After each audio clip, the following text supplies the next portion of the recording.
betrayal. She was my world, my everything. But one night, I found her in another man's arms. The shock turned to rage, and my love morphed into a thirst for vengeance. I watched, seething, as they shared secret kisses and whispered lies. The moment I confronted them, the facade shattered. Now, every glance, every touch, burns like acid. The world must know the pain of a broken heart. This is my story, and their reckoning has just begun. What's worse than having diarrhea so bad you can barely get out of bed? Not being able to find the TV remote when you're in that state. But even worse, having diarrhea so bad you can barely move, no TV remote, and your wife leaves it on some crazy morning talk show. I lay in bed, thinking about whether it was worth the effort to change the channel to SportsCenter. The show's host praised an author with a new book. They did the hug and kiss routine, which always made me think of boxers shaking hands before a match. The author then started talking about her book. 16 days after my youngest son's 3rd birthday, I left our Brooklyn home with one suitcase. I was leaving my family, my 2 sons, aged 5 and 3, and my husband, my partner for 20 years. I had won a grant to live in Japan for 6 months to interview survivors of the atomic bomb. My husband encouraged me to apply and told me to go. "How exciting for you," the TV host said. "You would think," the author replied, "but while in Japan, I'd get calls from my husband saying the kids were sick, throwing up, and asking if pillows were washable. I didn't like it. It was very unpleasant. But I found I liked being on my own, just being myself, not just someone's wife or mother. I had feared motherhood would completely take over my life, and now I saw it was true." That research trip turned into a journey of self-discovery and led me to end my 20-year marriage. "Wow, that was so brave of you to act on your true feelings," the host said. "Everyone has their own choices, but my choice works for me," continued the author. "I think it's not selfish for women to want their own priorities. They should be able to do their jobs. I've had many women thank me for sharing my story. They may not have the same story, but they've struggled." The host nodded like a bauble doll. "Women often feel pressured to get married and have children because that's what they're supposed to do. At least you had the courage to leave instead of being unhappy and dragging your family into it." If the diarrhea hadn't already made me nauseous, this TV chat would have. "When the kids came to visit me, it was a disaster," the author went on. "I didn't know what to do with their energy. Even finding them food and bathrooms was hard. After 4 months alone, I didn't want to be a full-time mom anymore." The host took her hand. "That must have been a hard decision." The camera zoomed in on the author. "Society thinks a male caregiver is a saint, but a female caregiver is just another mother. We don't question it. I believe I'm a better mother now because I don't stay all the time." "Our audience has some questions," the host said as a young woman with a mic stood up. "I love your book," she said. "I have 2 children, ages 4 and 7. I've been offered a medical residency in another state, meaning I'd be away for a year. What should I do?" The author replied, "I can't decide for you, but why not go for it? See it as a win-win. You get a year to be yourself and decide if you want the full family life. If yes, you go back. If no, you're further in your career without feeling held back." "Yes," the host cut in. "You can always go back. What's your husband going to do? Turn you down? A divorced dad with kids isn't exactly a magnet for new partners, but you'll be a young, successful, single professional with many prospects." I couldn't take it anymore. I found the strength to get out of bed and change the channel to SportsCenter. Later, I was doing dishes with my wife Anita after dinner. Our son AJ was doing his schoolwork in the living room. I jokingly complained to Anita about leaving me without the TV remote earlier in the week. I told her about the talk show I had to endure. "Oh, she's my favorite author," Anita said, surprising me. "I really enjoy her books. She is so brave and bold." "Anita, please tell me you didn't pay money for that nonsense." "It's not nonsense, Darren," Anita replied. "I first borrowed her book from the library and loved it so much that I went to her book signing and bought a copy to get it signed. I used the gift card your mother got me for Christmas." "Geez, Anita," I said, "wanting to meet an author because you like their work. It felt weird wanting to meet a duck just because you like Pat." Anita laughed. Her laugh was high and musical, and I loved it. I dried the last dish and then spoke to her. All right, Anita, for the clueless members of the class, can you explain why you think a mother leaving her 2 young kids and a 20-year marriage is fearless? Darren, you need to read the book to understand, Anita said. She left to become a better mother. Now, when she spends time with her kids, she ignores phone calls and texts for those hours. She's fully there for them. Wow, Anita, I said with mock praise. She sounds like the perfect mother. It's not the same, Darren, Anita argued. I liked the part where she travels the world and meets different people. That dream hit me hard as I looked at the living room where our son, AJ, was playing. Anita and I had been high school sweethearts. We got married after I found out she was pregnant during my short break from the Navy. Our son was a blessing, so we saved money to travel the world and show him its wonders. But when AJ turned 4, he was diagnosed with cancer. Our life quickly became a blur of tests and treatments. The insurance from my small job was not enough. We sold everything of value and borrowed money to afford the best care. I even got extra jobs. The worst was cleaning grease traps on weekends. The smell stuck to me no matter how much I scrubbed. But it got us used cooking oil, which I turned into biodiesel to save on fuel for our old rusty Volkswagen Jetta. We had sold Anita's car and my truck to pay for AJ's treatment. AJ beat cancer, but then it came back, which was devastating. And then Anita's parents passed away. As an only child, she had to bear all that on her own. We moved into my mother's house, and it was more treatments and more bills. Finally, we got a miracle. AJ beat the cancer again. Now he was 10, a typical preteen boy. I took on the role of Mr. Mom. I was the scoutmaster, the school dad, and even coached his sports teams. I didn't want to miss any moment with my son. I wasn't athletic, but I learned you don't need to be good at sports to be a great coach. When my mom moved to Florida, Anita started working, and we began to live more normally. We were slowly paying off our debts and even saving a bit. I hugged Anita and kissed her neck. We've been through a lot, but we need to be patient. We'll get there. Let's pay off the debt before planning our trip. Anita smiled sadly.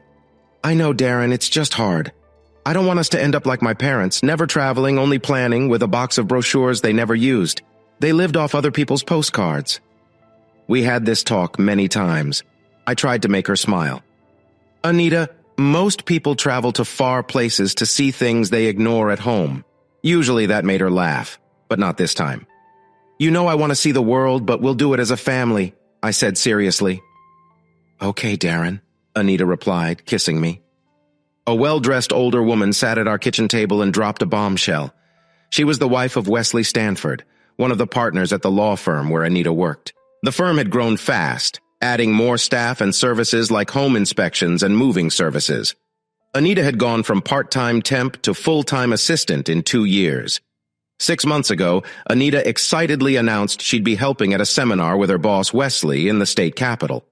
She traveled often for work, helping her boss at conferences.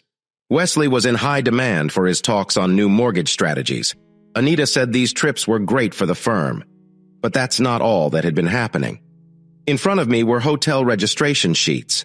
They were filled out in Anita's neat handwriting. They said, Mr. and Mrs. Wesley Stanford. There must be some explanation, I said to the woman. Maybe they were suites with multiple rooms. She sighed. I'm sorry to tell you this, but these were single rooms with 1 bed. Wesley is too cheap to pay for something nice because he doesn't want to explain the extra cost to the firm. As you can tell, Wesley even went cheap on the hotels. These barely have a good rating. I was losing hope. Are you sure it was Anita? I asked. She took a deep breath before answering. Darren, you seem like a good man with a lovely family. I just thought you should know what your wife has been doing at these seminars with Wesley. I looked at the papers again as she continued. I've already been through this with Wesley when he turned 40. Back then, it was hair plugs, a flashy sports car, and cheating with the secretary. When I caught him, he agreed to a tough post-nuptial agreement. It means he gets almost nothing if he cheats again. I am 63 years old and don't plan to go through that again or stay with his lies. She stopped and looked at me. Darren, I only have clear proof of Wesley with your wife on these last 4 trips. There are photos, too. Nothing too bad, just some kissing and touching. But if you want to save your relationship, I wouldn't look at them. She stood up, grabbing her purse. I am serving Wesley divorce papers the minute he gets home today from this trip. It's up to you if you want to fix or end your marriage. She put her hand on my shoulder. I wish you the best of luck with your decision. I walked her to the door, then fell back into a chair at the kitchen table. I was still sitting there hours later when Anita walked into the house, rolling her luggage and carrying a laptop. Thank God I was at my brother's for the weekend. My brother has twins who are the same age as AJ. AJ thought spending time at his cousin's house, playing video games and watching DVDs was just perfect.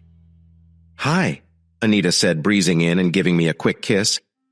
What are you doing sitting at the table? I ignored her question and asked in a dull voice, how was your trip? Same old, Anita said, opening the refrigerator. Interest rates this, deductions that. How about the hotel? How was the room? About the same. Anita sat across from me with a soda in her hand. Nothing special, why do you ask? Must have been something special in the room. What kind of beds? I inquired. Anita made a face. Well, I don't remember. Maybe a couple of double beds, I guess. What kind of question is that? It must have been crowded on one bed for you and Wesley. Anita looked shocked. Or did you only sleep together in one bed and then sleep separately after you were done? Darren, his name is Wesley, and what are you talking about? Anita said, a look flashing through her eyes. Nothing is going on. This was a seminar, for God's sake. I go on them about once a month now. You know that. You agreed to it. Stop being silly. How long have you been cheating with Wes? I asked, pushing the hotel forms across the table to Anita. Or should I call you Mrs. Wesley Stanford? Anita picked up the hotel papers, looking through them one at a time. She then pulled her cell phone from her purse and pressed a speed dial button. Turning away from me, she spoke into the phone. Wesley? Yes, it's me. It's about Darren. He knows. A pause. What? She did what? Served you right there? Another pause. Okay, then I guess we have to do it now. I'll be waiting for you. Anita closed her phone, then faced me. Darren, it wasn't supposed to happen this way. I wanted more time to prepare you for this. I just didn't have my plan fully worked out yet. Looks like I'll have to go with what I've got now.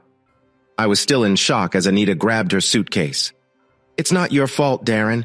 I love you, but I'm just not in love with you anymore. I need to get away and see new places. You'll see, it will be better this way. I can spend a lot more time with AJ as a part-time mom than I can now. I was surprised I could speak. Anita, you can excuse it any way you want. You're just leaving your son and family for a man old enough to be AJ's grandfather. Does his money make Wesley that good to be with? I could see I touched a nerve as Anita flinched. Don't go there, Darren. It's not about that. It never took away time I spent with you or AJ. I only slept with Wesley a couple of times at the last few seminars, and only then because it just seemed like the thing to do, for all the places he was taking me. Anita, are you telling me you cheated for travel rewards? Anita waved her hand at me before answering. I don't want to talk about that, Darren. Just know that I will be there for you and AJ whenever I can. You intend to be a part-time wife too? Anita bit her lip and looked at her watch before answering. Darren, we can still be friends. We've been together for almost 12 years. That should count for something. Judas was one of Jesus' first and longest apostles. Did that matter in the betrayal? Just then, Anita's cell phone chimed, signaling a text message. She looked down, then grabbed the handle of her luggage, rolling it to the door. I saw the white Lexus pull up to the curb as Anita opened the front door. She turned to me. Darren, it's time for me to go. This is something I need to do. We'll always have our memories. I'll send you postcards. I called my brother and explained what was going on. He instantly agreed to keep AJ for the day. I spent the rest of the weekend in a daze.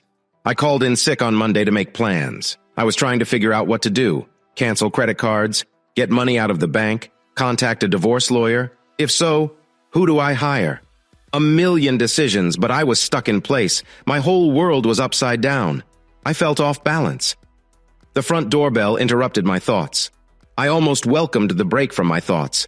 To my surprise, when I looked through the peephole, I saw my wife's boss, Wesley, on the porch with 2 other men. Jesus Christ, I muttered, just when I thought things couldn't get worse. Hold on a second, I shouted through the door. I needed a moment to pull myself together. Why was this jerk on my porch? I wanted to be ready. After a few moments, I was somewhat organized. Taking a deep breath, I opened the door. There stood Wesley, flanked by two big guys, and a large van with a liftgate was parked at the curb. I could see a white Lexus in the driveway. Wesley looked every bit the successful lawyer in his suit, his salt and pepper hair perfectly in place. His two companions looked like they lived in a gym. Both were huge with bulging muscles. One wore a t-shirt from some weightlifting place. "Darren," Wesley began, "I've come to collect your wife's personal belongings from the house." He held up some papers in one hand and tried to hand me a folder with the other. I didn't take the documents, which annoyed Wesley. "Look, Darren, let's try to make this easy. I brought movers from the office. Anita has given us a detailed list, so we'll be quick." Wesley motioned to the two muscle men who started to move forward. I raised my hand to stop them and spoke to Wesley. "Listen, Wes," I said, knowing he hated being called that. "This is my house. I'm not letting you or your pals in to take anything." Wesley looked irritated and pulled out a paper from the folder, showing an official-looking form with a seal at the bottom. "This is a notarized document from Anita that allows us to remove her things. Now please step aside so my movers can work." "Wes, your name is not on the house deed. In this state, a man's home is still his castle. I'm asking you to leave before I call the police." Wesley just smirked. "Darren, I'm an officer of the court. Move or I'll have you arrested." I stood my ground. "Wes, you're just a real estate lawyer. Unless I see a Metro cop with a warrant, you and your buddies can leave. I'm not letting you in. I'm asking you to go one more time." The bigger guy, a bald-headed giant, spoke up. "Look, pal, just get out of the way. I don't have time for this nonsense. Move before I make you regret it." I tried to look calm as I turned to Wesley. "You better get your muscleheads out of here. They seem to be getting cranky."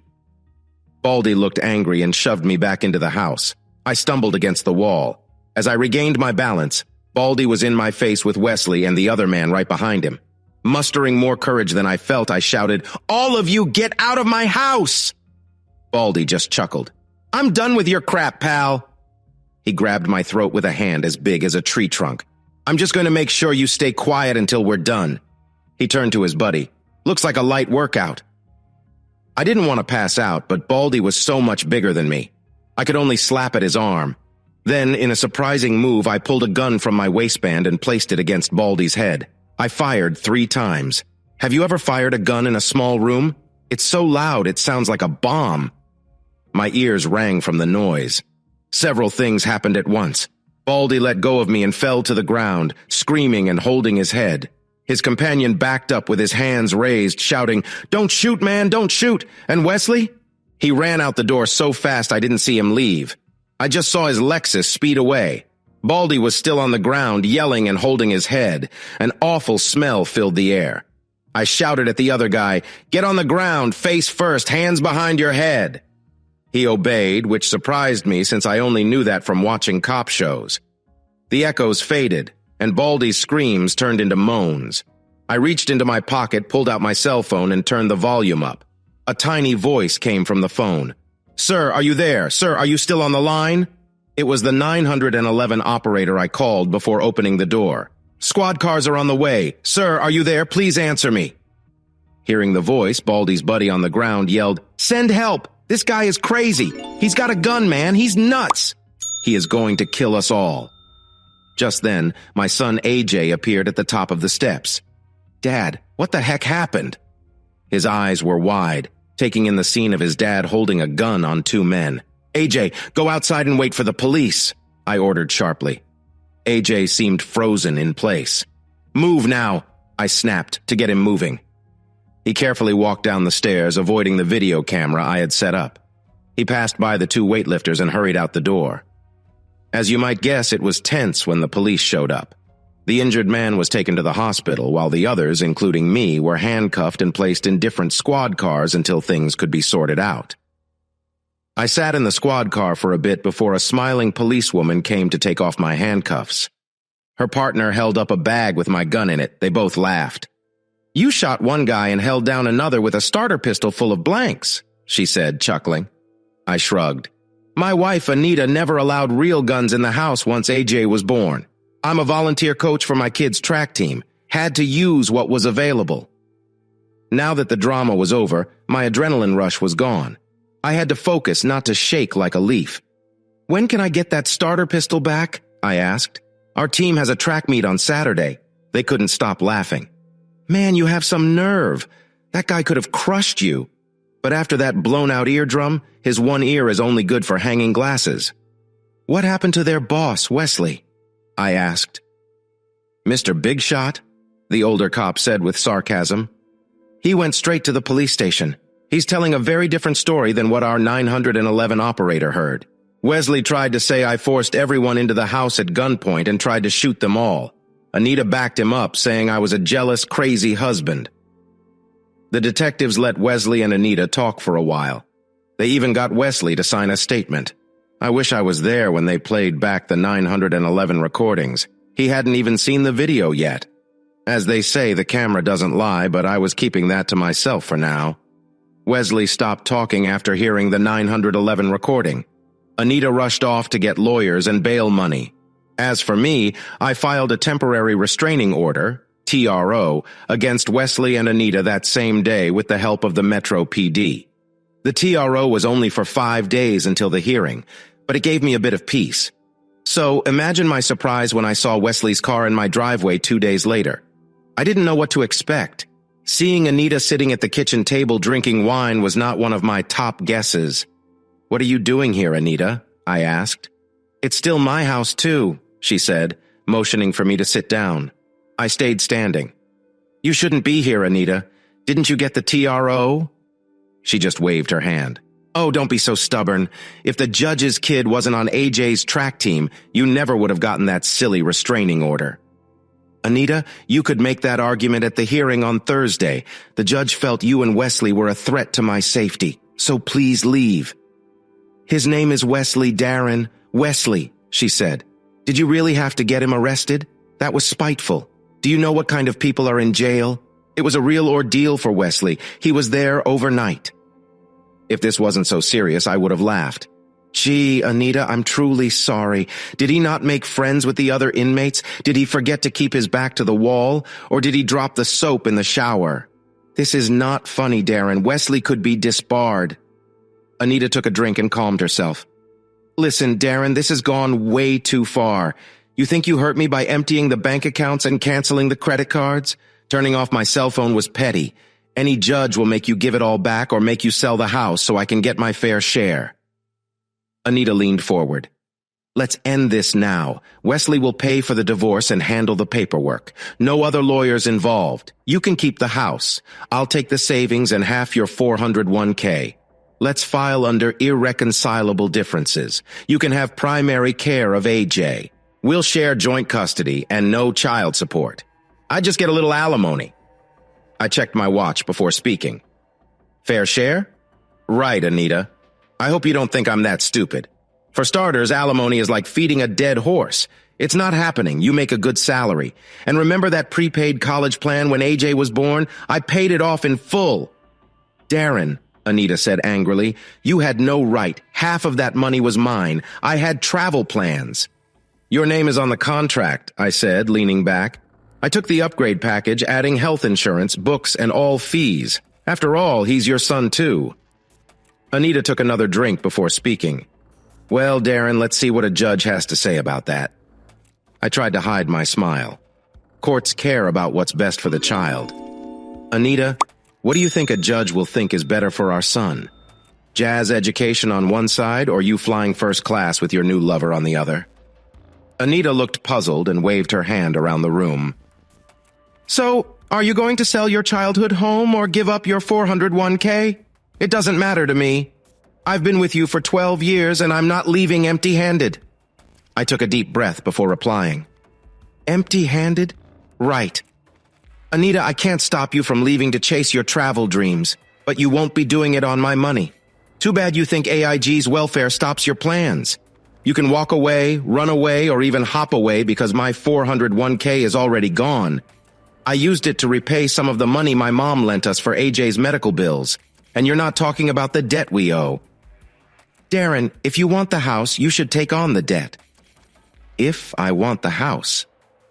Anita, you know this house isn't really ours, right? Anita's eyes narrowed before she answered. What are you trying to say, Darren? Your mom gave us money for AJ's bills and let us live in this house when she moved to Florida. That makes it joint property. I got up from the chair, walked over to a drawer, and took out some papers. I placed them on the table. The money, right? Anita, my mom didn't have any rich lover like you. She didn't have that kind of money. Mom took out a second mortgage on the house so we could pay for AJ's medical bills. This house, I tapped on the table, is still in my mom's name. We've only been paying the loan cost each month. Mom plans to leave us the house when she passes, but she's in good health and plans to change her will soon. So, Anita, you can enjoy those flights, but do it with your lover's money. Anita finished her wine. Darren, what's come over you? I know you're hurt, but this is for the best. Why are you trying to punish me? You've never been mean like this. We have been together for so long and been through so much. You're ruining my plans. This isn't like you. It doesn't have to be this way. The doorbell rang, cutting her off. I got up to answer it and returned with 2 police officers. They were the same ones who had been here a few days earlier. I had called the number on the restraining order papers when I saw Wesley's car in the driveway. Anita was shocked when the officers put handcuffs on her for breaking the restraining order. Darren, Anita said in a panicky voice as they read her rights, are you really going to let the mother of your child, your wife, be arrested? It was hard to see the woman I loved being taken away, but I had no choice. This was her doing. Oh my God, the mother of my son, my so-called wife. Look at it this way, Anita. You wanted to be a part-time wife and mother. Now is the part where you're not my wife or AJ's mom. So yes, you're getting arrested. And I won't give you a penny to destroy my marriage and travel the world. Now leave and never show your face here again. The hardest part was explaining to AJ that his mother and I wouldn't be together anymore. After everything AJ had been through, it was tough for him to understand. I tried to explain that our family was not ending, just changing, but it didn't seem to help. Thank God for my brother and his family. They had always been there for me, and this time was no different. While I went through the mess of divorce, they took AJ on outings with their kids, keeping him busy. This gave me time to adjust and heal. Several weeks went by. The restraining order hearing was interesting. Anita tried to spin the story, but her admitted affair with Wesley, along with the police reports, led the judge to extend the order for 60 more days to let things cool off. Neither of us had filed for divorce yet. I hadn't seen Anita for 3 weeks until someone from her office called for a meeting. I found myself sitting in a diner across the table from an older man. His business card said he was the senior partner at Anita's law firm. Can I call you Darren? He began as I nodded. I wish to see if we can resolve the recent problems. The firm isn't happy with one of our partners because of your situation. It's affecting our work, not to mention the resources we've had to use for this issue. Yes, I am very sad about my family and the end of a 10-year marriage. It was heartless of me not to think about how it affects your firm, I said dryly. The man didn't react, but tried a different approach. I'm sorry, Darren. I didn't mean to sound uncaring. I understand your situation. I've been married for 42 years, and I can imagine what you're going through.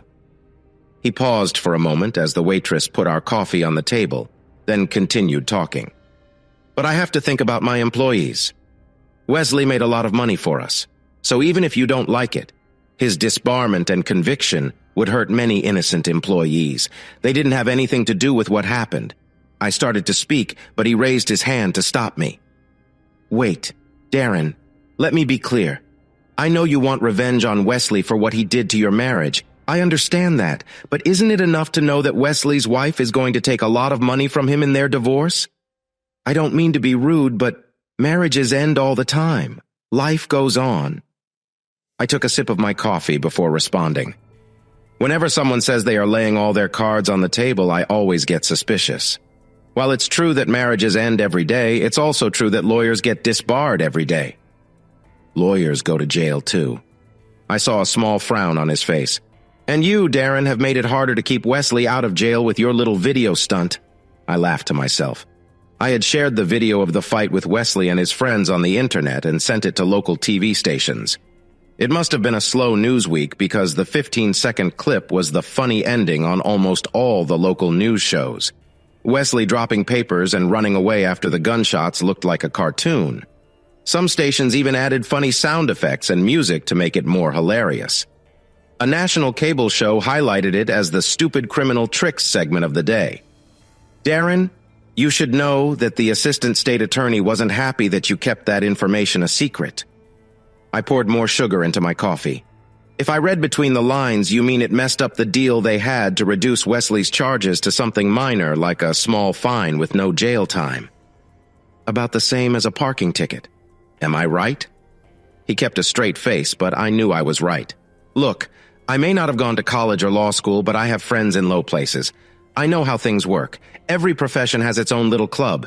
This is a small town. I figured Wesley would call in some favors to get a light sentence. That video was my insurance to make sure Wesley is treated like any other criminal. He sighed. Well, Darren, it seems you have some leverage, but we're here to see what we can do to fix things for everyone. Speaking of that, what happened to Wesley's white Lexus? It was a leased company car. The firm is responsible, but in the end, Wesley will have to pay if he lets someone else drive it. I tried not to smile. You might want to check the tow yards or chop shops. I remember seeing a white Lexus in my driveway after my wife Anita was arrested, but the car was vandalized. Later, some local kids agreed to tow it away. I can't remember their names or anything. He sighed deeply. Darren, that wasn't smart. That sort of action makes it harder for us to help you. With that, he took out a pen and wrote a number on a napkin, then slid it across the table to me. I didn't look at it, but wrote my own number on another napkin and put it in front of him. I saw his eyes widen. We are not a big firm, Darren. This number is too high. I couldn't resist. I'm not joking, and don't call me Shirley.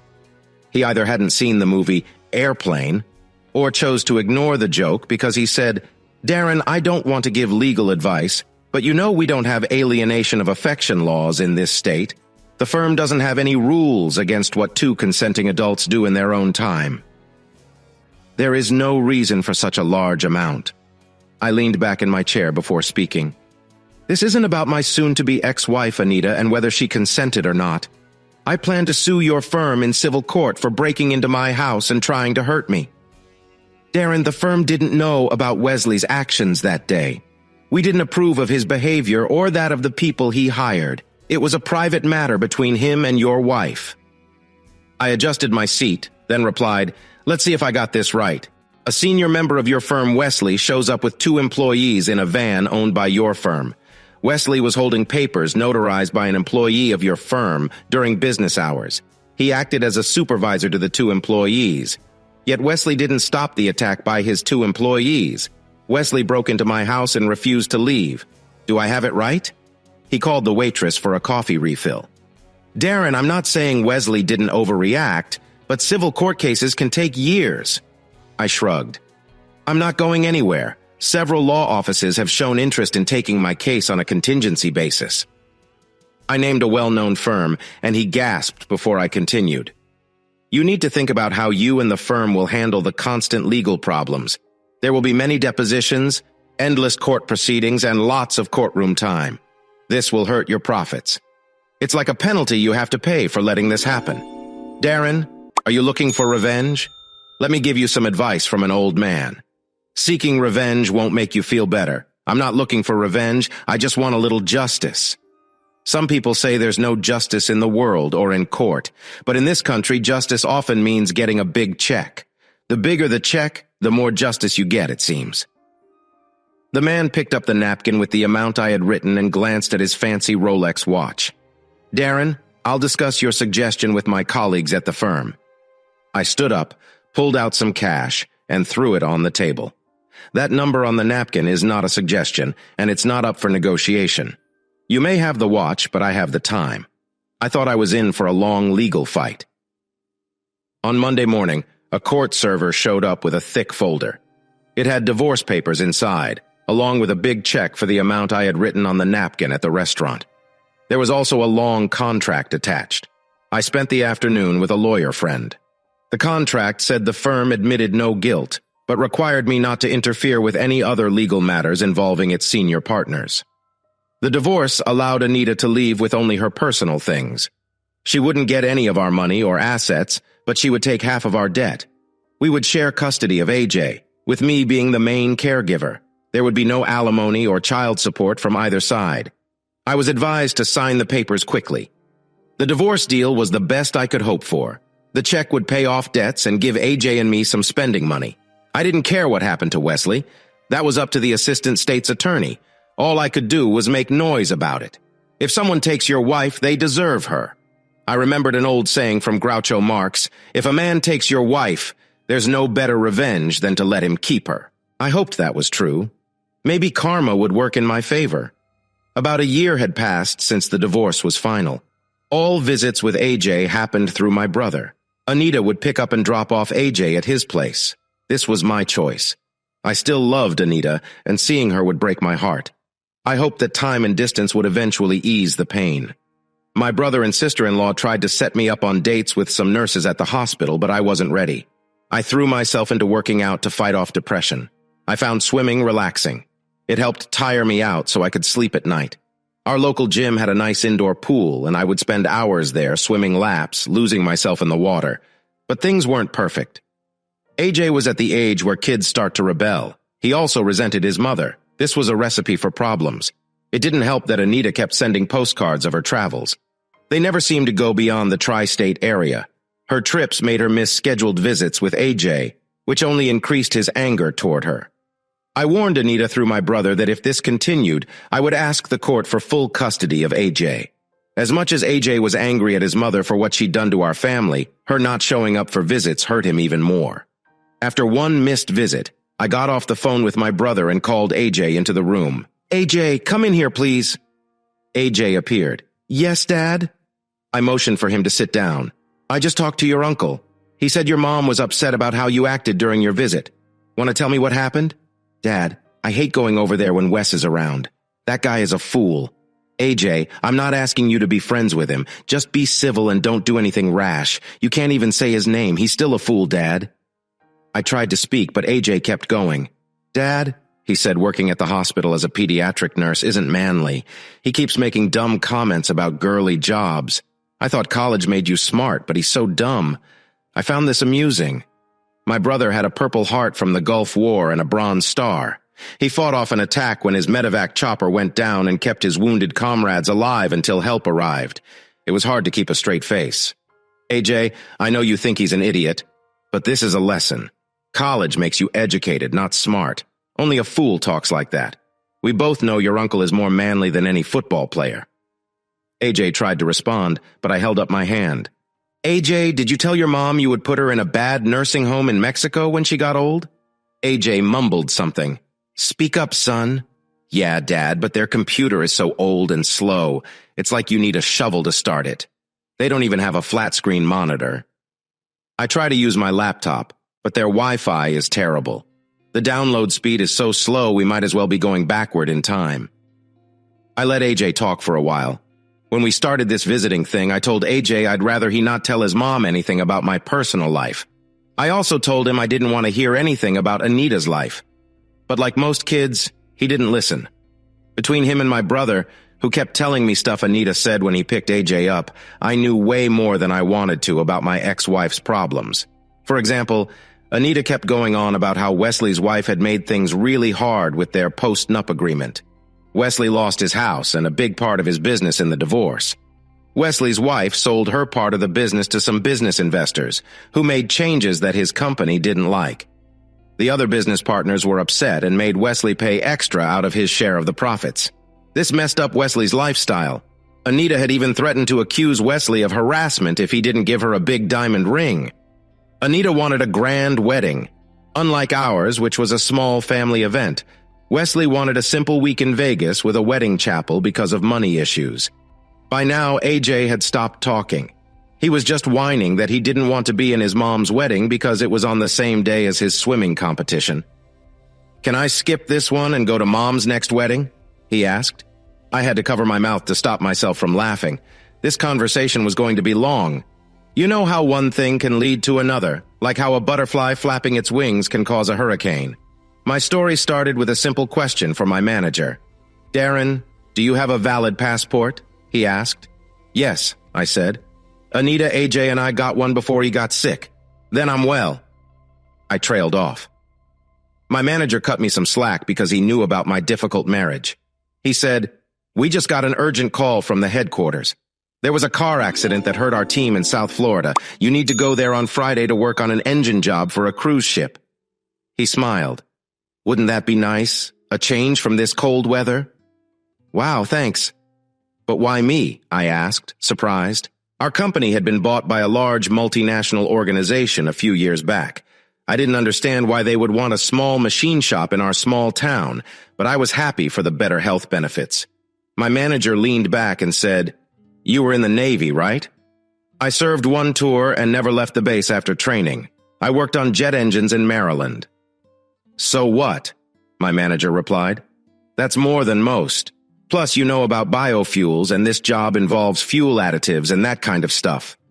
"I just make biodiesel in my garage," I said. "I'm not a professional." "Darren, remember that professionals built the Titanic. Amateurs built the Ark. You are the best at programming and jet engines we have. That makes you very valuable." "I'm serious," I pleaded. "I can't leave my son right now."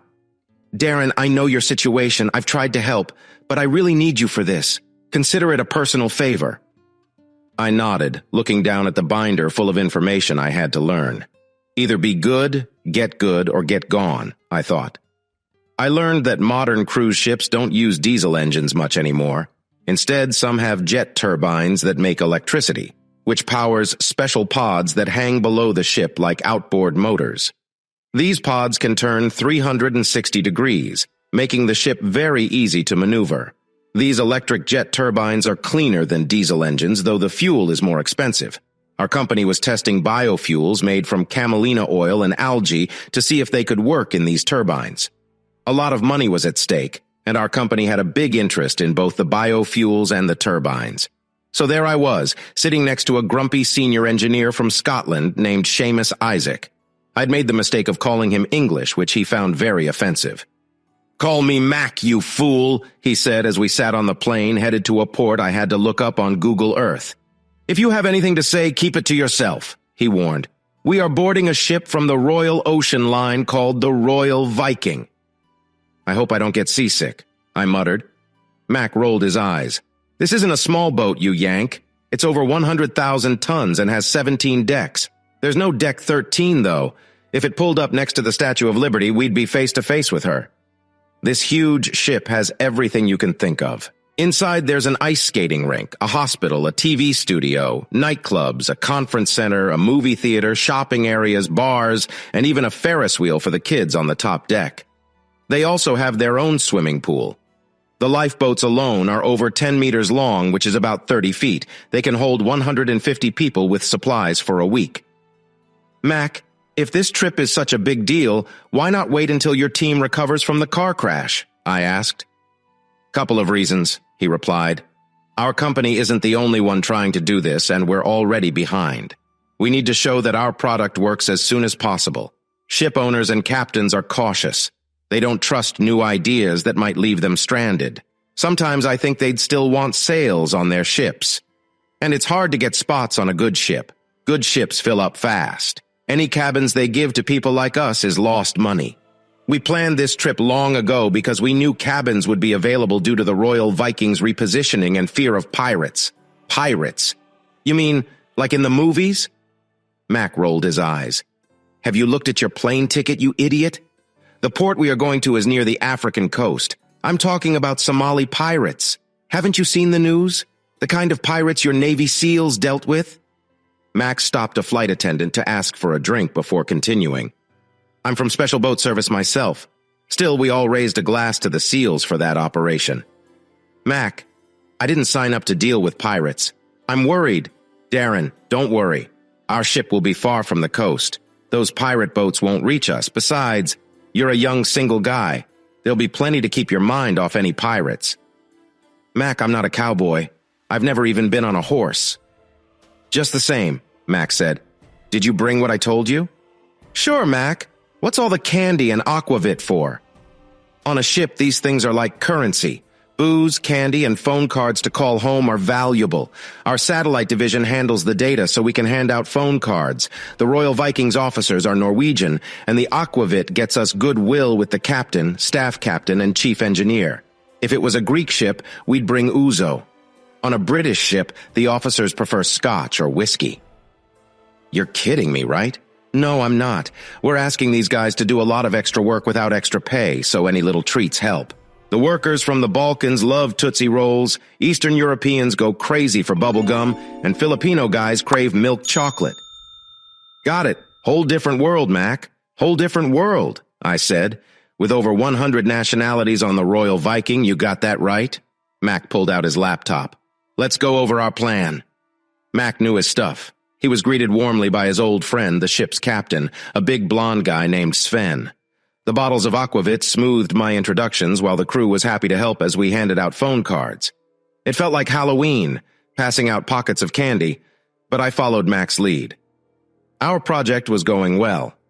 After the first day, I made computer adjustments to the turbines to use our biofuels for the best results. The chief engineer was still nervous, preferring their usual jet fuel. He kept delaying running fully on our alternate fuels, even after short trials worked fine. Mac was trying to convince the chief engineer for a full test when I turned around and hit my head on a wall. The crew laughed as my forehead started bleeding slightly. The chief engineer insisted I go to the medical center. There, I was stuck filling out endless forms like any hospital. Then I heard my name. The nurse's name tag said Zoe from one of the old Soviet Union countries. Her black hair and blue eyes caught my attention, even more than her name tag. She had a beautiful smile and spoke with a mix of Eastern European and British accents. I forgot my pain immediately. Zoe asked me to follow her into the medical center. As I sat, she looked at my paperwork before speaking. So, mister, please call me Darren, I interrupted. Sure thing, Darren, Zoe said, flashing me a warm smile as she took my blood pressure and other health stats. I tried to make small talk with her. Zoe was kind and professional, but my efforts to charm her seemed to bounce off like nothing. The ship's doctor came in, another tall, blonde guy.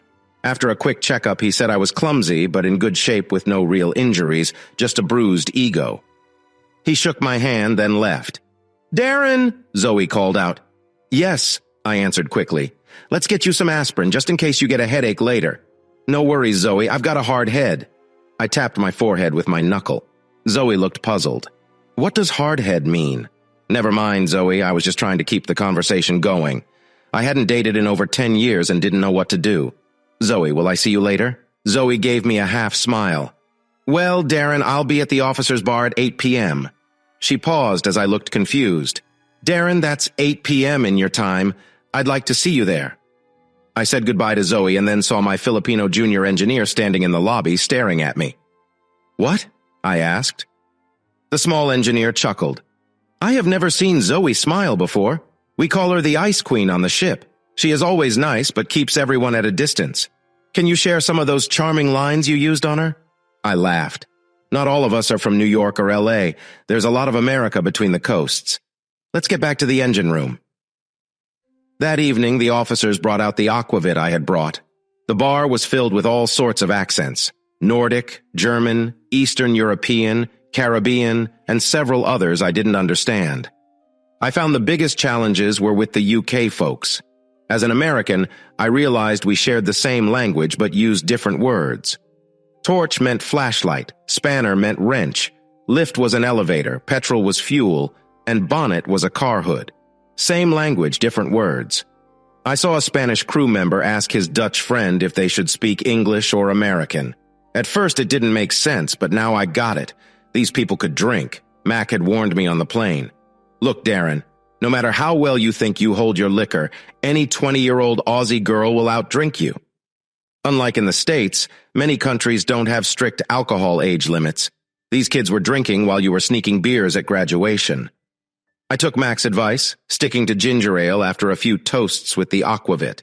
I couldn't understand why people liked that drink. It tasted awful. Mac was deep in a debate about guns with the Israeli chief of security when I felt a hand on my shoulder. I turned to see Zoe, the nurse. Darren, may I sit and talk for a while with you? Sure, Zoe, I said, grabbing a chair from a nearby table. What would you like to drink? We brought some aquavit. Zoe wrinkled her nose and said, A glass of white wine, please, Darren. I brought Zoe her wine. We were alone at the table as an impromptu dart game started up, drawing in most people. Thanks, Darren, Zoe said, sipping her wine.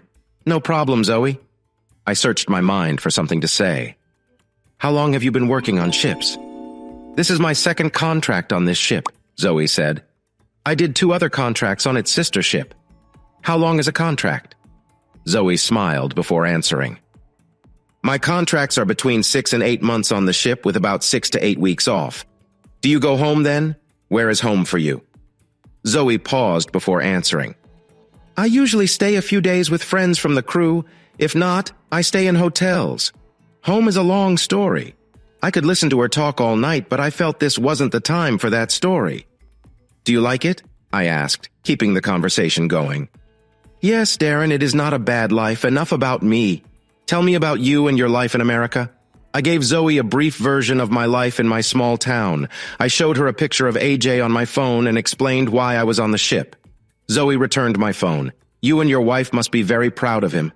Sadly, Zoe, we are not together anymore. AJ stays with me now. Zoe looked a bit shocked. Your son's mother is not with him? What kind of woman would... She stopped and apologized. Sorry, Darren. None of my business. Trying to change the subject, Zoe asked, We will be doing the Caribbean run out of Miami and Fort Lauderdale this season. It will be my first time in North America. I'm looking forward to it. Are you near those ports? No, I shook my head. But my mom lives in South Florida now. AJ and I have been meaning to visit her. Maybe we can meet up. Zoe smiled again. I would like that, Darren. Just then, the dart game ended and the table became crowded. Zoe became quieter and more reserved. It was like there were 2 Zoes, the polite professional and the friendly lady I had just talked to. Though I enjoyed my time with this international group, I felt my energy start to drop after a while. Zoe must have noticed. She finished her wine and turned to me. Darren, I have to get up early. Can you walk me to my cabin? That gave me a sudden boost of energy. I jumped up as Zoe said goodnight to our table mates. We walked through the ship and Zoe nodded to passengers as we passed. We stopped a few times to talk with other guests. These people had recently visited the sick bay. Zoe was very interested in their stories. I was impressed by how much she cared about people she barely knew. After a few days, we reached the officer area of the ship and stood outside her cabin door.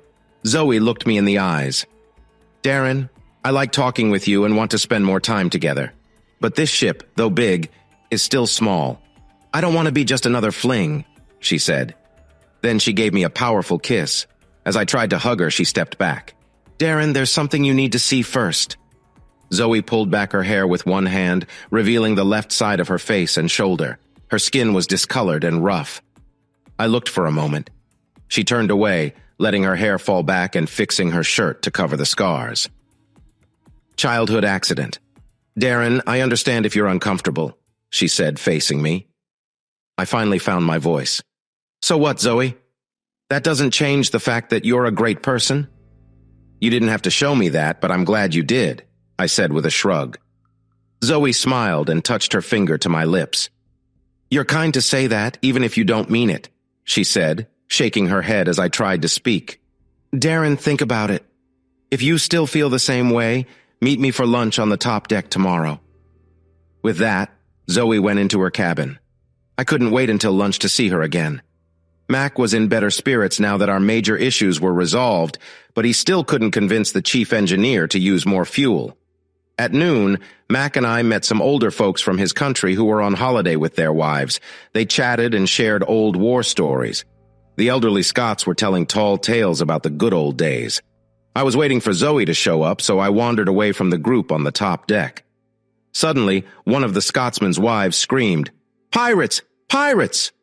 We all rushed to the railing and saw 2 small boats with armed men in ragged clothes approaching our ship. More boats were speeding toward us. The ship's security officer ran to the stairway, pulling out his radio. Code Papa, this is not a drill. All security personnel to stations. Prepare to repel boarders. We continued to watch when one of the men in the boats raised a gun and fired at us. Jesus Christ! I yelled, diving away from the railing. I hit the deck and crawled as fast as I could. Then I saw Mac jump to his feet. "Come on, lads. Don't just lie there," Mac shouted, waving his hands and pointing to the railing. "Let's show these scoundrels what happens when they mess with Scotsmen." A cheer rose from the elderly group, shaking me to my core.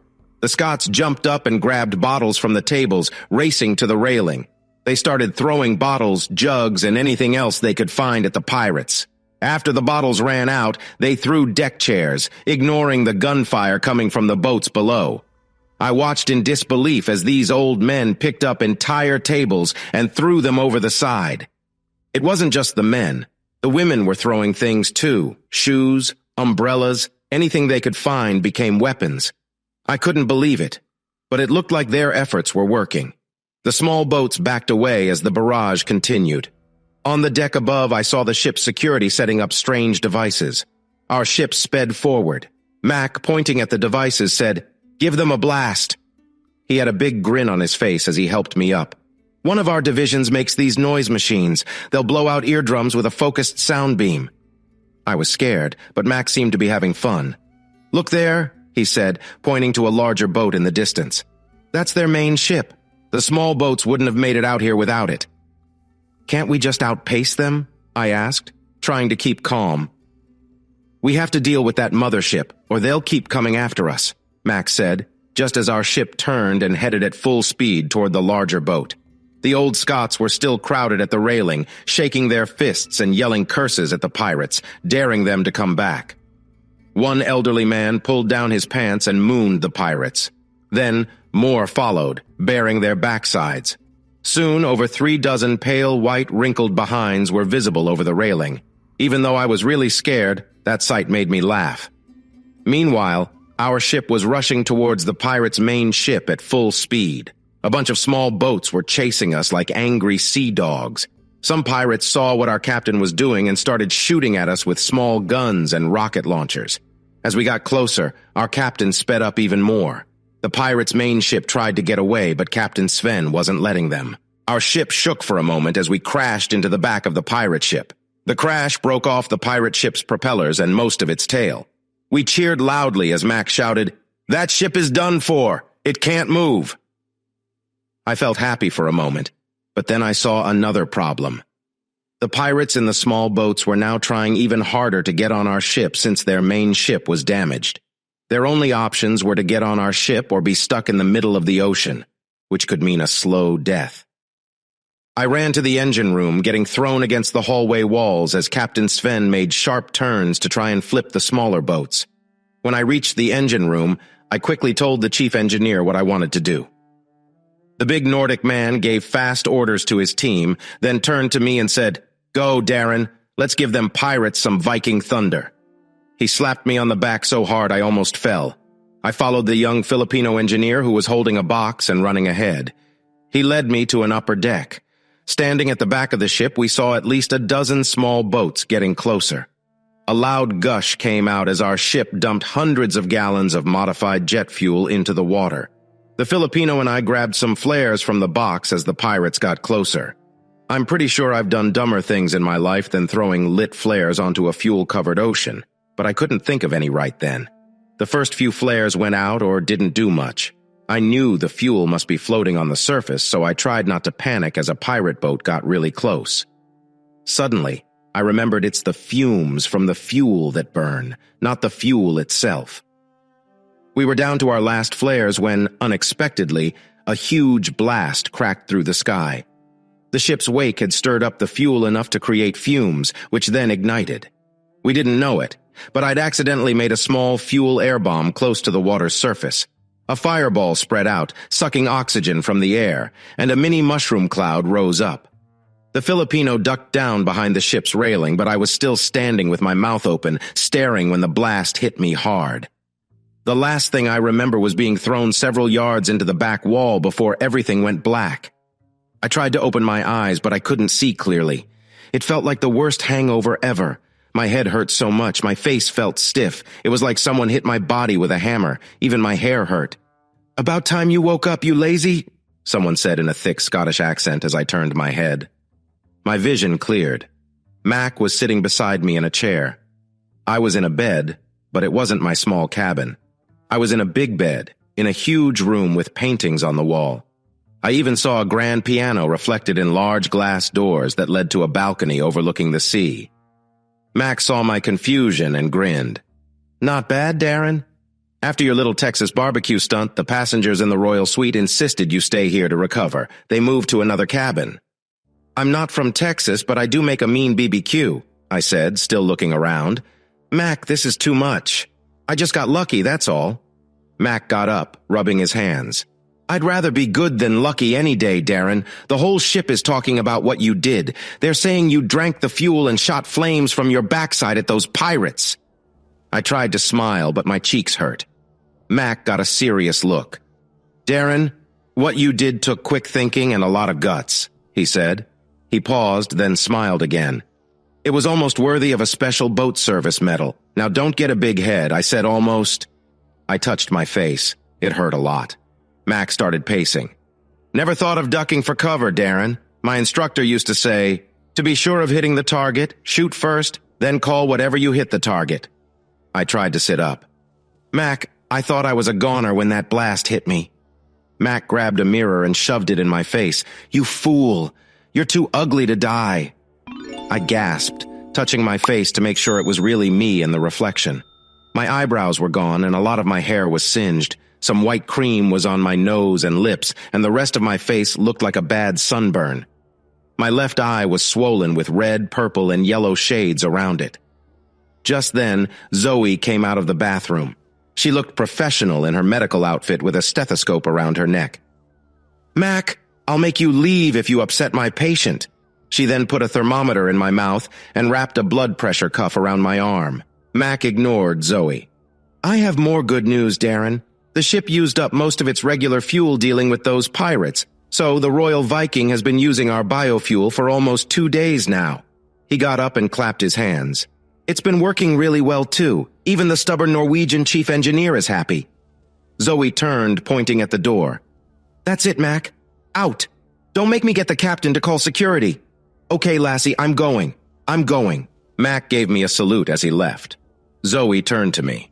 I was surprised to see tears in her eyes, which she wiped away with her sleeve. "Darren, what am I going to do with you?" Between the ship doctor checking me over and the many visitors, Zoe kept my visit time short. She watched over me like a protective mother, even shooing the captain out when she saw I was getting tired. My favorite visitors were the passengers who had given up this large suite for me. I was surprised to see it was the elderly Scot who first dropped his pants to distract the pirates. He and his wife were quite a pair. They didn't want to hear my thanks for using their room. "Think nothing of it, Darren," the old man said with a smile. "Didn't think you'd recognize me with my pants on." His wife swatted him. "Oh, hush." She turned to me. "You've given us a great story to tell our grandchildren when we get home." "Yes," her husband added. "They'll be hanging on every word." We chatted a bit more until Zoe sent them out. I was really tired, so when Zoe closed the blinds, I fell asleep fast. I woke up with a start, not recognizing the surroundings. It was dark and hard to see. A soft but firm body was next to mine. I knew it was a woman by the smell of her perfume. Anita. My heart jumped as my eyes adjusted. Then disappointment hit me. It wasn't my ex-wife, Anita. This woman had dark hair. Anita was blonde.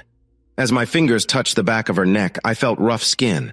I pulled away before it hit me. My mind screamed, "Damn it, Zoe!" Zoe stiffened when I pulled my hand back. I tried to act like I was just stretching a muscle. "It's okay, Darren," Zoe said softly. "I know what I look like. That's why I kept the lights off." I rolled over quickly, but pain shot through me. It reminded me to move slower next time. I found the bedside lamp and turned it on. Zoe was on her side, looking at me. She tried to cover her scars with her hair. I took Zoe's hand and moved her hair away to see her face fully. "You are beautiful the way you are. Please don't hide any part of you from me." Zoe looked past me before she began speaking. My parents weren't important in the party, so I couldn't get surgery after the fire when I was 8. Many people in our small town were superstitious. They thought my looks were a punishment for something bad I had done or my parents had done. Most wouldn't let their kids play with me. I never got used to the names or teasing. Zoe looked up at the ceiling. "I worked hard at school, always did well, and got into university. I was going to be an anesthesiologist. My patients would be asleep, never needing to see my face. I had my first boyfriend there. I thought he looked past my scars. Then I heard him tell his friends that the only way to be with me was with a sack over my head or in the dark.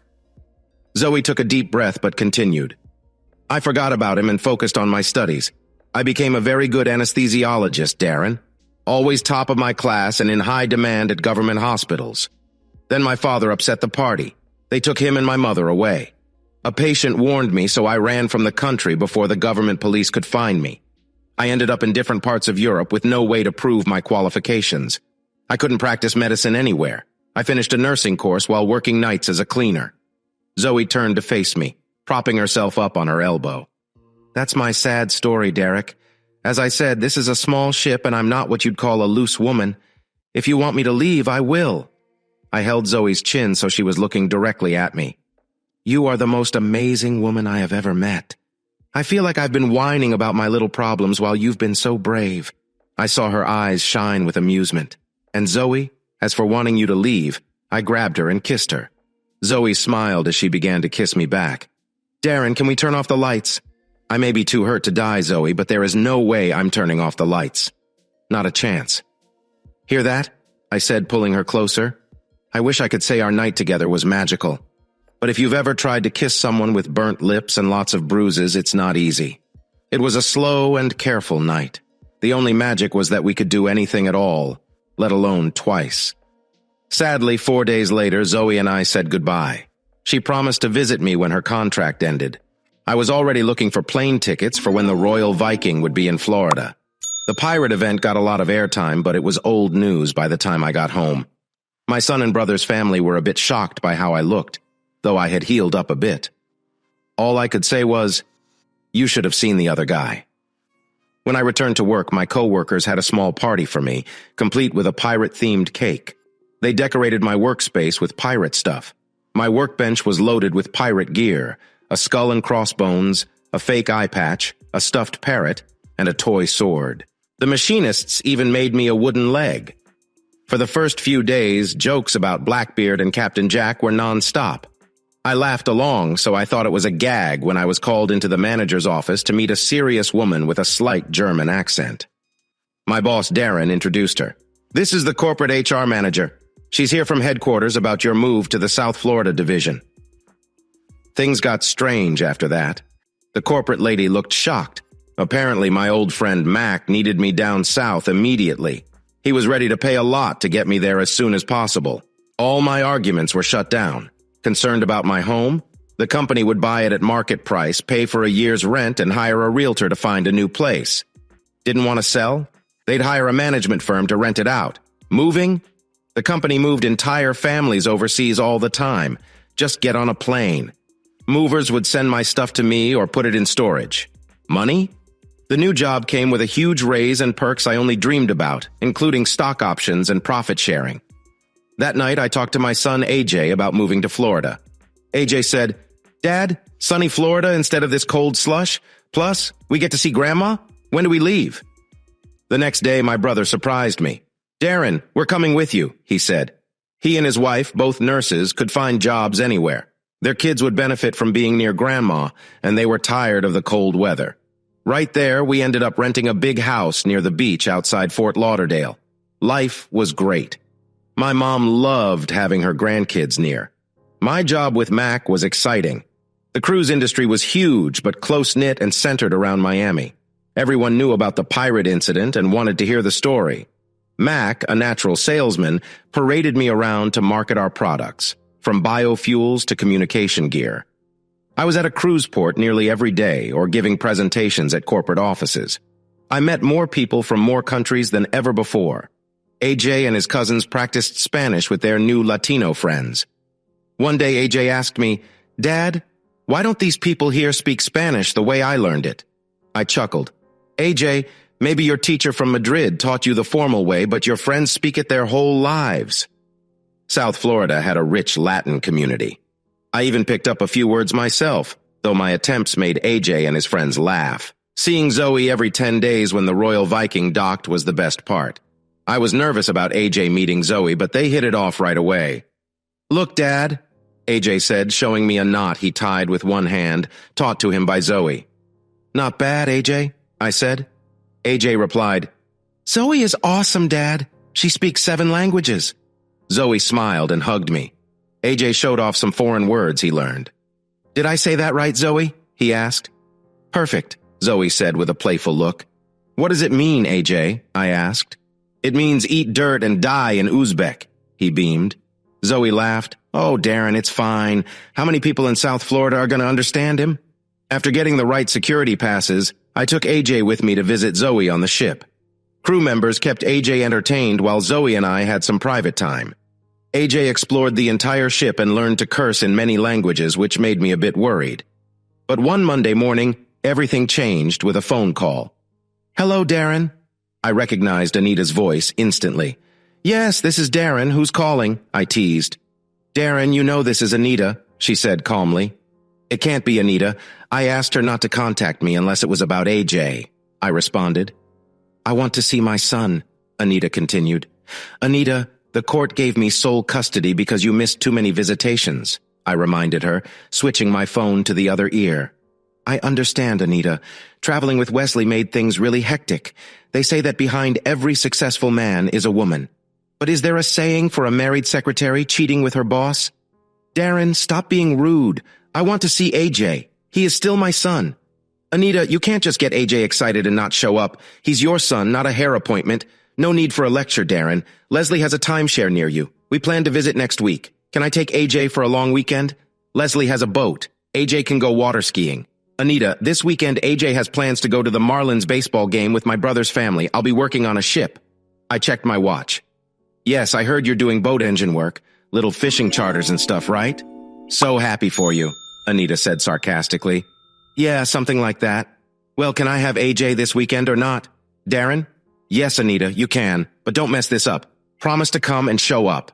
Oh, Darren, Anita started. Anita, I don't want to hurt you, but it's still on my list, so be here Friday, don't be late. I hung up. Of course, Anita didn't show up on Friday. She waited until Thursday night to cancel. She wasn't even sorry. But Darren, you understand, right? Leslie got a last-minute cruise deal. He knows the bartender's brother.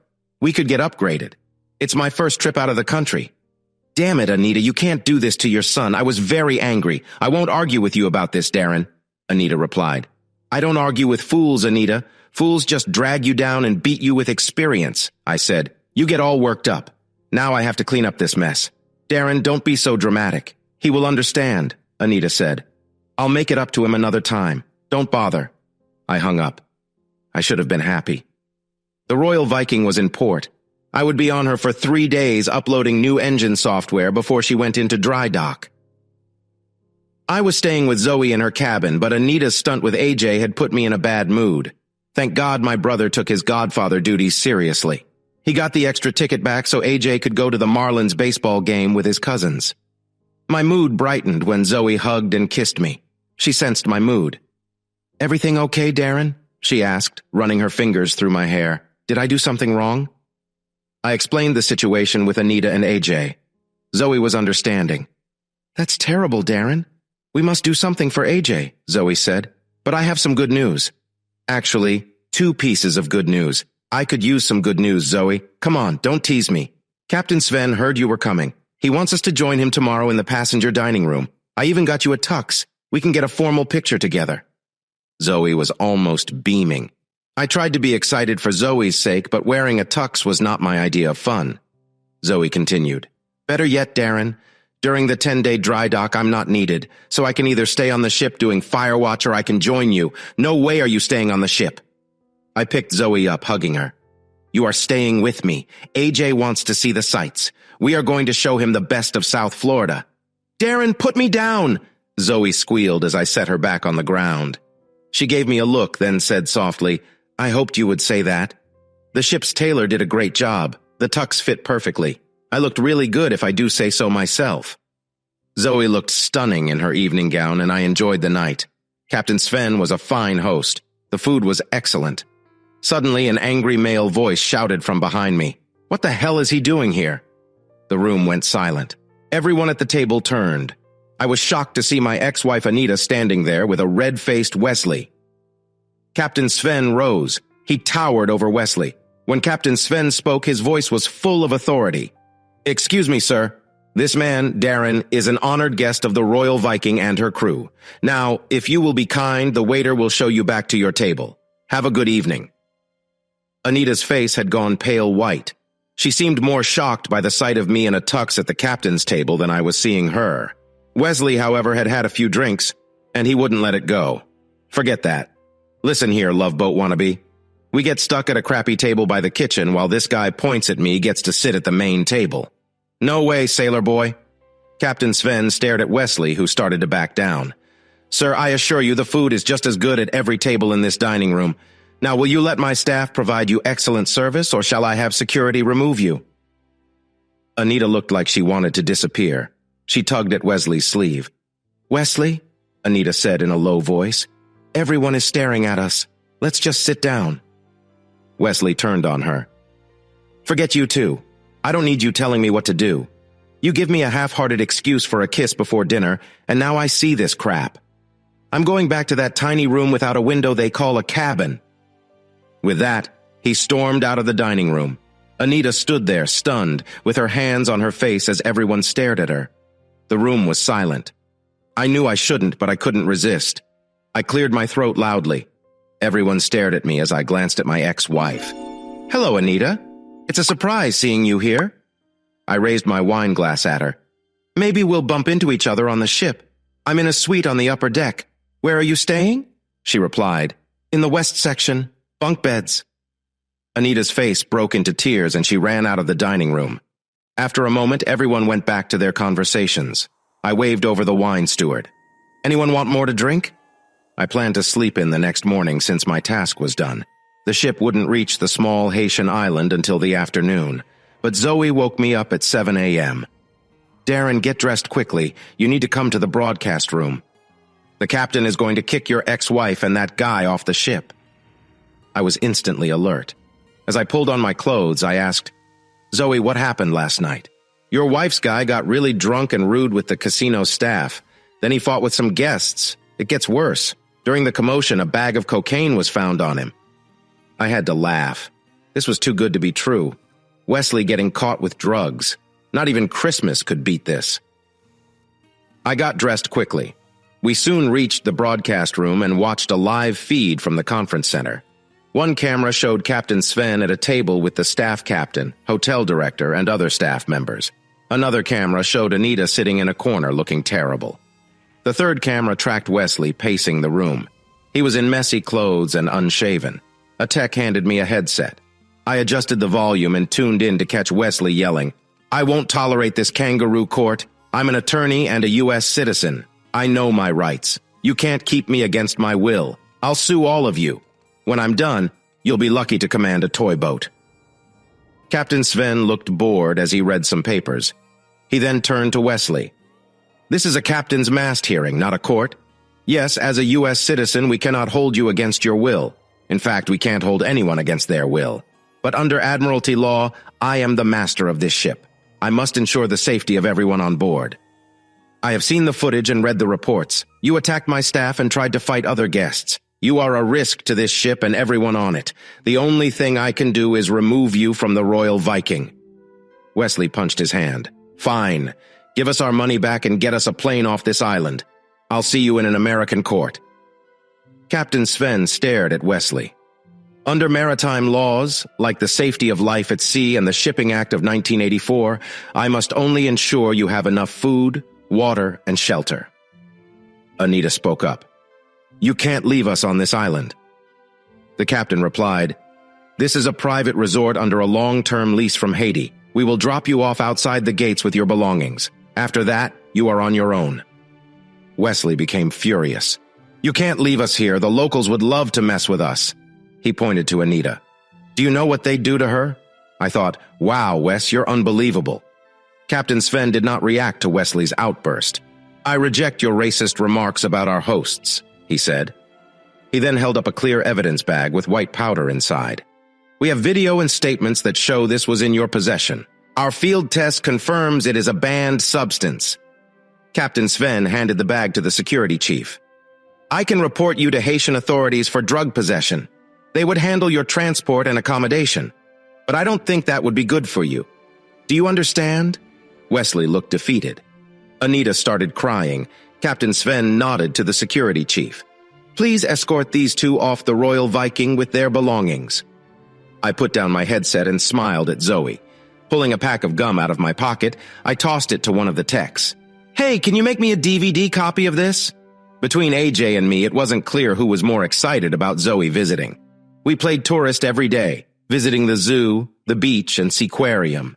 We even went to South Beach. My mom and brother's family loved Zoe, though my sister-in-law made her promise not to teach AJ any foreign curse words. The evenings were even better than the days. I'd never felt so cared for, but soon enough I found Zoe packing her bags one morning. My God, Zoe, is it time already? She paused, folding a blouse. Yes, Darren, the ship leaves tomorrow. How did the time fly by so fast? I said, leaning against the doorway. Zoe gave me a sad smile and patted the bed for me to sit next to her. It was clear something was on her mind. Darren, I've really enjoyed these days with you and AJ, but now I need to talk about us. Zoe took my hand. Darren, I'll say what many women think but don't admit. She took a deep breath. I want to have 2 kids. I know it's risky to have a baby after age 34. So, counting backwards, I need to have my second baby by 33. If there's a year between kids, that means I have my first baby by 32. Another year for getting pregnant with the first one, so I'll be 31. Add 1 more year for the wedding and getting together. So, we get to age 30. I listened closely. Wow, Zoe, you plan your life like a math problem? Zoe gave a small smile. I am now 28, Darren. I won't lie to you like others might. I see you as a great father for our kids and a good husband for me. But I won't trick you into anything. I could tell Zoe was stressed since her English got choppy when she was nervous. As I started to speak, Zoe held up her hand. Darren, I go back to the Royal Viking tomorrow. The ship is leaving the U.S. to go to the far Caribbean. I won't see you for the last 3 months of my contract. Please take your time to decide. If you don't want me, I understand and we will stay friends. But I need to look ahead in my life. We will talk no more about this. Zoe closed the suitcase and left the room. It had been almost 3 months since I last saw her. I missed her a lot. Now I was on a 757 airplane flying east over the Caribbean to meet Zoe on the Royal Viking. Mac, needing a part, had asked if anyone could fly out. There was 1 flight a week to Port Engler. I left straight from work, not even packing a bag, promising the cab driver all the cash in my wallet if he got me to the airport on time. I was sitting by a window near the back of the plane. The plane had about 150 passengers, so I was lucky to have an empty seat next to me and a young girl in the aisle seat. We were halfway into our 6-hour flight when the young girl tapped me on the shoulder. Hey, mister, how'd you get the internet? She was looking at my laptop. Well, honey, this is a test plane. Its wings have special antennas that pick up internet from satellites, not cell towers like most planes. How come you have it and nobody else does? My company is testing this with the airline. I have a passcode on this memory stick to use the system. Wow, mister, I wish I had internet. I'm so bored. I pulled the USB stick out of my laptop. My name is Darren. We'll make a deal. You tell me your name and where you're going, and I'll let you use the internet for the rest of the flight. Deal, said the girl. My name is Katie with an E. I'm 16 years old, and I'm going to meet my family on a cruise ship called the Royal Viking. Well, Katie with an E, it is nice to meet you. Is your family already on board?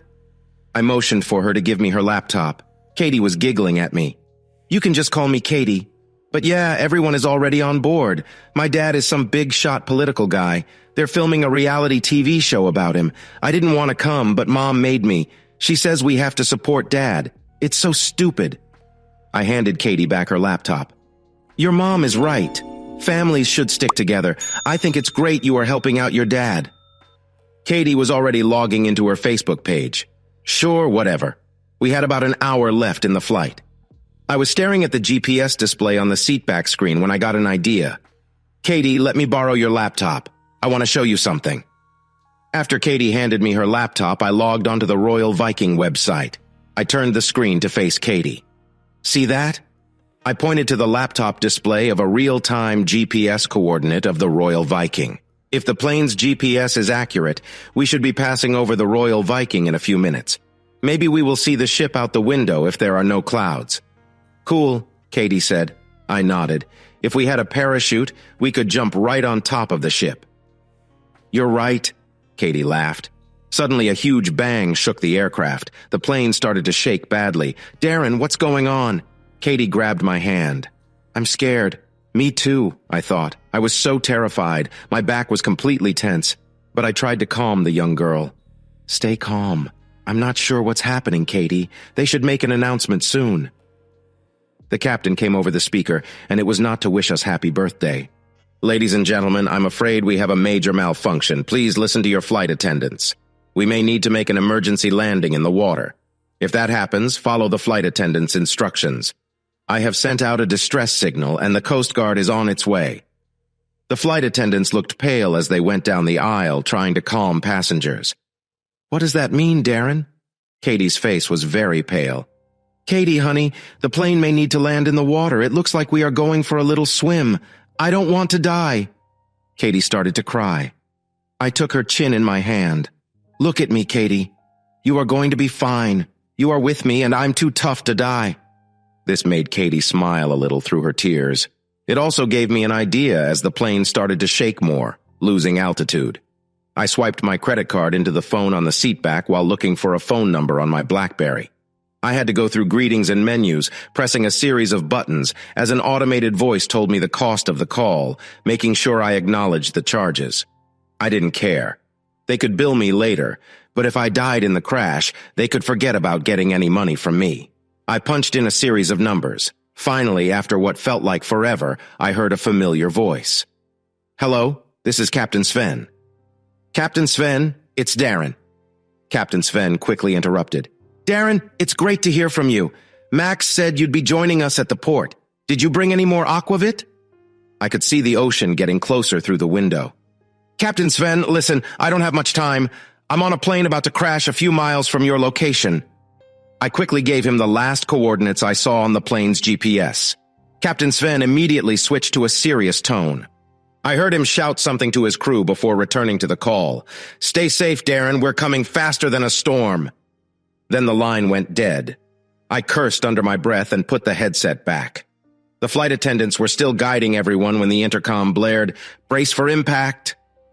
When I was 16, my brother and I had a bad car accident, putting us in bed for a week. That crash felt like a minor bump compared to when we hit the water. The impact knocked the breath out of me and made me see stars. My nose hurt badly, and there was blood on my shirt. "Damn it," I muttered, realizing I broke my nose. Katie looked unhurt but was shaking. "What do we do, Darren?" she asked, panicking. I took a deep breath.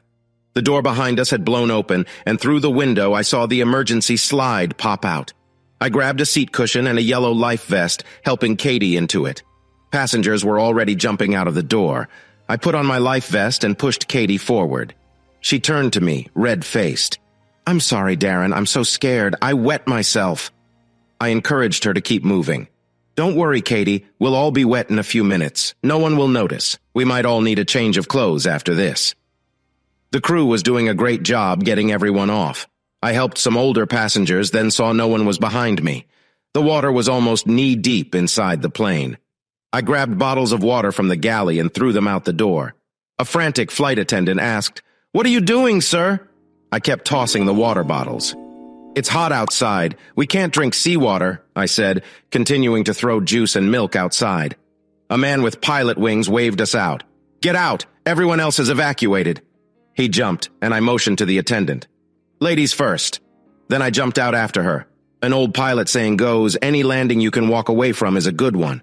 I wondered if the same applied when you swim away. One of the plane's wings was torn off, but the main body was intact. The pilot had done a great job. I saw the 6 inflatable slides. 5 were working as rafts, though 2 were deflating. About 150 of us were floating, most on slides and rafts, the rest with life jackets and seats as floaters. I swam over to Katie, who looked terrified. "Hi, Katie," I said, trying to be brave. "Boy, are we lucky. Some people pay a lot for deep-sea tours." Katie gave a weak smile. She was holding onto the side of a slide. I helped her into the raft with other passengers. The sea around us was filled with seat cushions and other debris. The water was calm, but the current was pulling us apart into small groups. The crew was trying to keep everyone together. About an hour later, I swam around, picking up floating bottles and cans, handing them to passengers while trying to keep spirits up with jokes. When I paddled to Katie's raft, I tossed cans of soda and juice onto her lap with a smile. "Miss Katie, here's your order. That'll be $6.85. Tip not included." Katie gave me a worried look. "Darren, are we stuck out here? Are we going to die?" "Katie, I told you you're with me and I am too stubborn to die. The captain sent the distress signal, so the Coast Guard should be here soon. My bet is on the Royal Viking." Katie scanned the ocean, still worried. "What about sharks?" I looked around. Most people had taken off their shirts to shield themselves from the sun. "Katie, don't worry. Sharks don't come this far. They prefer colder water. Since 1997, there have been less than 6 shark attacks in the Caribbean. Generally, sharks don't attack people. This isn't Jaws." Suddenly, I heard a noise. I looked up at the clear sky, realizing it wasn't thunder. Katie shaded her eyes and spotted something.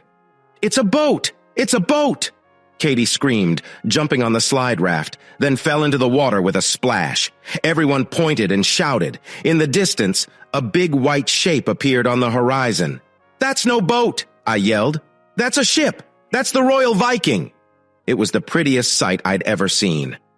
As it came closer, Captain Sven blew the ship's horn and shot flares. It was quite a show. Everyone cheered and waved their arms as the Royal Viking came nearer. When it was about 200 yards away, it slowed down and turned to show us its side. Katie was worried. "Why are they stopping? They're not going to leave us, are they?" I patted her shoulder. "Calm down, Katie. Just watch." We watched as the Royal Viking moved with perfect precision. Captain Sven came from a long line of Nordic sailors. He was very serious about his job. I had seen him oversee many drills, making sure his crew knew their jobs well. Soon, orange-topped boats with crew members in life jackets were lowered into the water. They quickly headed our way in formation. I saw my boss, Mac, in the lead boat, standing next to a tall, white-haired man and a guy with a video camera.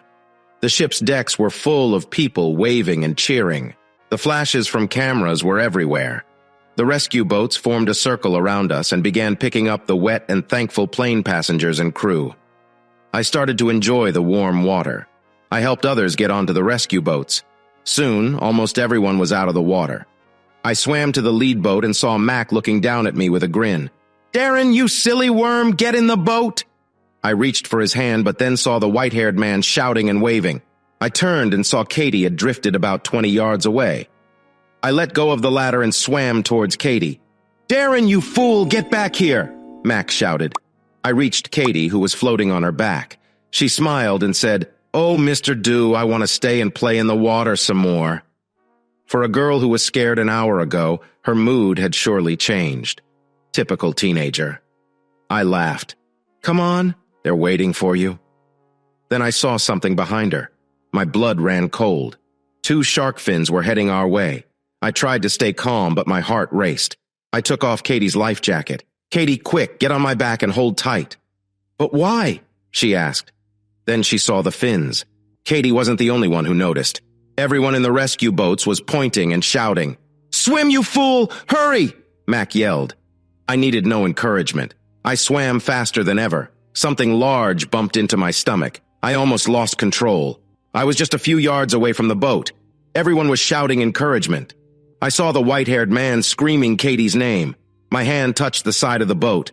Mac hung down from the ladder and pulled Katie off my back and into the boat. As Mac grabbed my hand, something bit my leg and pulled me under. I struggled for air and swallowed seawater. The water around my leg turned red. A shark had taken a bite out of my calf. I thought of the Discovery Channel. Then the pain hit me. A rush of adrenaline surged through me. No way was I going to leave my son fatherless. I kicked hard, the pain fighting with the adrenaline. I broke the surface and grabbed the rope ladder. I had just grabbed the second rung when something huge bit my back and neck. It felt like 100 knives stabbing me. The last thing I saw was Mac pointing a flare gun at me. "You're not coming aboard my boat, you sorry maggot," he said. He pulled the trigger and everything went white. I had a mix of memories. I felt Mac slapping my face. "Darren, stay with me, lad. You have to stay with me." There were people around me. I was lying on my side on something rough. We were bobbing up and down, side to side. I felt seasick. "Your shooting sucks, Mac. You missed me, Mr. Big-Time Special Boat Service guy," I mumbled. Mac grinned. "That's it, Darren. Keep talking. I didn't miss you, fool. I blew that shark off your back." Pain hit me, and I closed my eyes. I heard Katie's tearful voice, faint and distant. "Is he going to die? You can't let him die." I tried to speak, but my voice came out very soft. Mac moved closer to me. "Darren, what did you say?" "I am too ugly to die," I shouted, trying to ignore the pain. I heard laughter from the crowd of people before everything turned black. A loud beeping sound on my left woke me up. The noise was annoying, and I felt an itchy spot on my left leg. I wanted to move my arm, but found it connected to a bunch of tubes. I focused and saw that I was in a hospital. Zoe was sleeping in a chair next to me.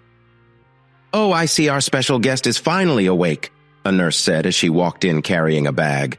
She opened the curtains, filling the room with light. "How did I get here?" I asked in a weak voice.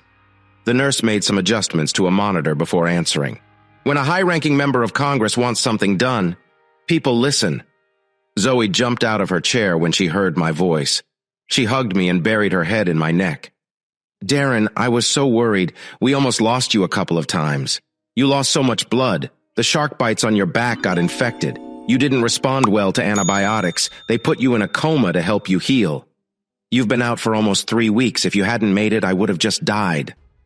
"Yes, Zoe, me too," I joked, feeling her tears on my neck. I tried to hug Zoe back, but the tubes in my arms were in the way. Still, I felt pretty good considering the situation. I was on a lot of medicine. "Zoe, where am I? How did I get here?" "Darren, this is one of the best hospitals in Washington, D.C. The girl you saved from Katie, her dad is a big deal in the government. He got the Navy to send a special plane for you," she explained. Zoe took my hand.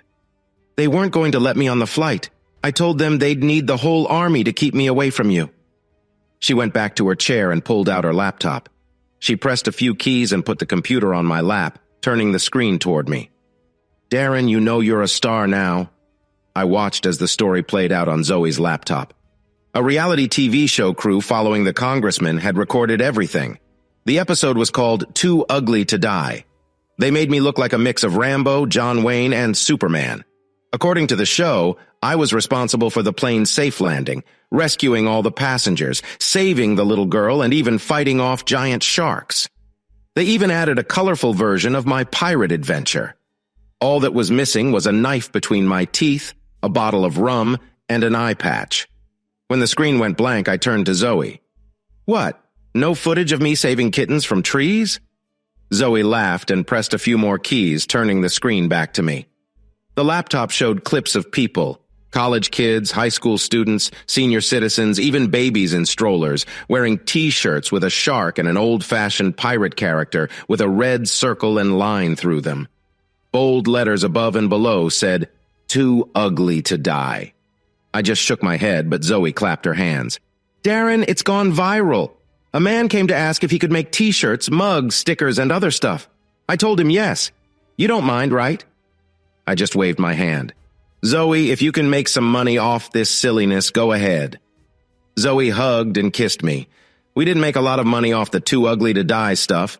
It was easy for people to copy, but the money helped us buy a big house. My brother and I pooled our money together. He and his wife sold their old house up north. The realtor found 2 large houses next to each other. They had been fixed up with new floors, air conditioning, appliances, and even solar panels. They were worth almost $1 million each before, but now they were owned by the bank. They couldn't complete the paperwork fast enough when we offered them a quarter of that amount in cash. My rehab was tough, made harder by all the medical people around. My brother, his wife, and Zoe never let me skip my exercises. Yes, Zoe was living with us now. A congressman we helped got Zoe's citizenship added to a bill. We even got to go to the bill signing. He made some calls, and Zoe got her medical school papers from her old country. It's good to have friends in high places. Zoe had one quirky habit. She loved to clean the house. She missed doing basic chores after spending years on ships or in hotels with room service. Now, some say I'm not too bright, but I'm no fool. If Zoe liked doing dishes, vacuuming, laundry, and dusting, who was I to stop her? In fact, I encouraged it. Today, I had a rare day off. No ships were in port, Mac was at a conference, and there was nothing at the office that needed my attention. Zoe was wearing what I called her cleaning outfit. She had on old jeans, sandals, and a scarf tied on her head. An apron full of cleaning sprays and wipes hung around her waist. She always had a dust mop in her hand. When I heard the doorbell, I couldn't believe my eyes when Zoe walked in with my ex-wife, Anita. "Darren, someone is here to see you," Zoe started. Anita cut her off, stepping in front. "It's okay, dear. I don't need a housekeeper to introduce me to my husband of over 10 years. Anita walked toward me with her arms wide open, expecting a hug. I jumped from my chair and almost tripped over the coffee table trying to get away. It took me a second to understand. "Anita, I'm your ex-husband, remember? What are you doing here?" The smile dropped from Anita's face as she sat on the couch. "Darren, it's been—" She paused to pull herself together. "Can you have your housekeeper get me a cup of coffee, please? I've been on a bus for 3 days. It was rough." I was about to tell her Zoe wasn't a housekeeper when Zoe answered. "Of course, madam. Would you like cream and sugar? Maybe a pastry?" I noticed Zoe suddenly spoke with a heavy accent, but Anita didn't seem to care. "Oh, yes, dear, that would be nice. Cream and sugar, please." I looked at Anita. She looked awful. She seemed older than her age, like life had been hard on her. Her clothes hung loosely. She had lost a lot of weight. Anita always cared about how she looked. Now she wore no makeup, and her once shiny blonde hair was dull with streaks of gray. Zoe returned with a tray holding coffee and small cookies. Anita ate them quickly and then turned to Zoe. "Thank you so much, dear. Can we have a few minutes alone? I'm sure you have things to do." I started to object, but Zoe just said, "You're welcome, madam. Excuse me." Her accent was so thick I could barely understand her. I saw a playful glint in her eye. Zoe left the room but stayed near the kitchen door close enough to hear us. Anita bit into a cookie, brushing crumbs off her knee before speaking. "West and I aren't together anymore, Darren." I couldn't help myself. "I thought his name was Wesley. Didn't you insist everyone call him Wesley? What happened? Did you cheat on him to find someone with more travel miles?" Anita looked down at her worn shoes. "I guess I deserve that. But no, he left me for a younger woman. I never saw it coming. Her husband told me. He showed up with pictures and everything." "Serves you right," I said, not hiding my smile. "Oh, don't look so pleased, Darren. I get the irony." Anita sipped her coffee. "Anita, you married a cheater, expected to travel the world and live happily ever after. What could possibly go wrong?" I finally sat back in my chair. "It's called karma." "Please, Darren, stop smiling like that. It's not like you to gloat. That young woman doesn't know what she's in for. The housing crash left us broke. She and West will end up living in that trailer park dodging bill collectors." Anita looked around the room at photos of me in different countries. Zoe had really turned our house into a home. "Darren, since when did you start traveling so much?" Anita focused on one picture and got up to look closer. "Darren, is that you with the President of the United States?" "Yeah, he knows me. That picture was taken in the White House Rose Garden after a bill signing. He's taller than he looks on TV. He even signed some souvenirs. We got a tour of Air Force One," I said, trying to sound casual. Anita's mouth fell open. "You're joking. Those pictures must be fake." "I'm not joking. Don't call me Shirley," I said. Anita was silent, still staring at the picture. "Damn, didn't anyone see the airplane movies? Anita, the pictures are real. They were taken by the official White House photographer. See the emblem in the corner. It was after I spent the night in the Lincoln bedroom. Fun fact, Lincoln never slept there. It was his office." Anita kept staring. "Why are you and the president holding up a t-shirt that reads, 'Too ugly to die'?" "Long story. You might not be interested," I said. "My God, Darren, why didn't you do this when we were together?" she asked. I shrugged. "Why didn't I do that with you? Maybe I would have, but you left to be with your boss before we had a chance. You didn't stick around to find out." She stood up straight and looked me in the eye. "Well, that's going to change, Darren. Let's forget the past. We've both changed, but we're still connected." "Connected? You and me? Right, Anita. If you shovel that nonsense any deeper, I'll need boots, I said. Darren, I'm serious and truly sorry for what I did, but I'm not holding a grudge over the money you took, she began. I cut her off. If I were you, I'd choose my words more carefully when talking about cheating. You cheated on me during our marriage, then ignored your son, and now you expect money. What is that, a bounty after a mutiny? Darren, I can't say sorry enough times, she murmured. I'm here to ask for another chance. I want us to be a family again, like we once were. Anita looked at me and said, Please, Darren, let me speak first. I know my recent actions have been hard for you, but you can trust me now. If you just give me the chance to prove it. We were good together before. We've been through so much together. It will take a lot of work, but we are both wiser now. I know we can do it, she added. I stood up from my chair. The thing is, Anita, knowing a tomato is a fruit is knowledge, but not putting it in a fruit salad is wisdom. Why should I go through all that trouble to be with you? I asked. If West hadn't messed around on you, would you still be here trying to get back with me? Anita folded her hands in her lap before answering. Wes and I were over long before that other guy showed up. I suspected West was just cheating on me too much. I couldn't help laughing. Cheating too much, Anita? Is there an acceptable amount? You and Wes work out a formula for that? Anita looked sad. No, Darren, it wasn't like that. I just thought Wes would stop cheating eventually, and the travel would bring us closer. It was a big mistake. I knew I made a huge mistake the day I walked out the door. When you confronted me about those hotel locks, you didn't sound like it. You said you were planning to leave me and AJ. Darren, I was a naive idiot who believed all the smooth lines West told me, she said, looking at her hands. He promised we'd travel the world, no worries, just an adventure. Like a fool, I believed every word. I let out a snort. Oh my, you were Little Red Riding Hood, tricked by the big bad wolf. Didn't you also believe more than just his words? There was a moment of silence. Then I softened. Why didn't you come back then, Anita? I loved you so much. You were my whole world. I was so hurt. But we could have worked it out. Anita sighed. My God, so many times I wanted to come back. I practiced this speech 1,000 times, even on the bus ride here. Now it just feels so empty. I can't apologize enough. I was a fool, plain and simple. There was no excuse for my actions. I knew you liked staying at home, not very adventurous, a solid, steady guy. West was a man of action. He wasn't. What? Anita, what wasn't West? Damn it, Darren, I don't know. I guess he wasn't afraid to make things happen. He was so different from you. Anita fidgeted in her seat. Anita, if this is your idea of an apology, you are really bad at it. Darren, I promised I would never lie to you again, and I won't now. My actions and thoughts were just wrong, wrong, wrong. What I did with him to you and AJ was incredibly stupid, both then and now. At that time, I thought it was my only chance to see the world without being tied down. It was just one big mess I created, and I realized it too late. I was too proud to come crawling back. Deep down, I thought you'd still be waiting for me, keeping the home fires burning. It's awful to admit, but you were probably my fallback plan all along. The man I thought I'd return to one day. Your love for me, that stable anchor, would be strong enough to accept me even after everything. Anita looked up at me, tears starting to form in her eyes. I wasn't completely wrong, though. Darren, you're still here, all alone in this big empty house. I've come back to do whatever you want or ask. I mean anything if it will bring us back together. Can't we at least try?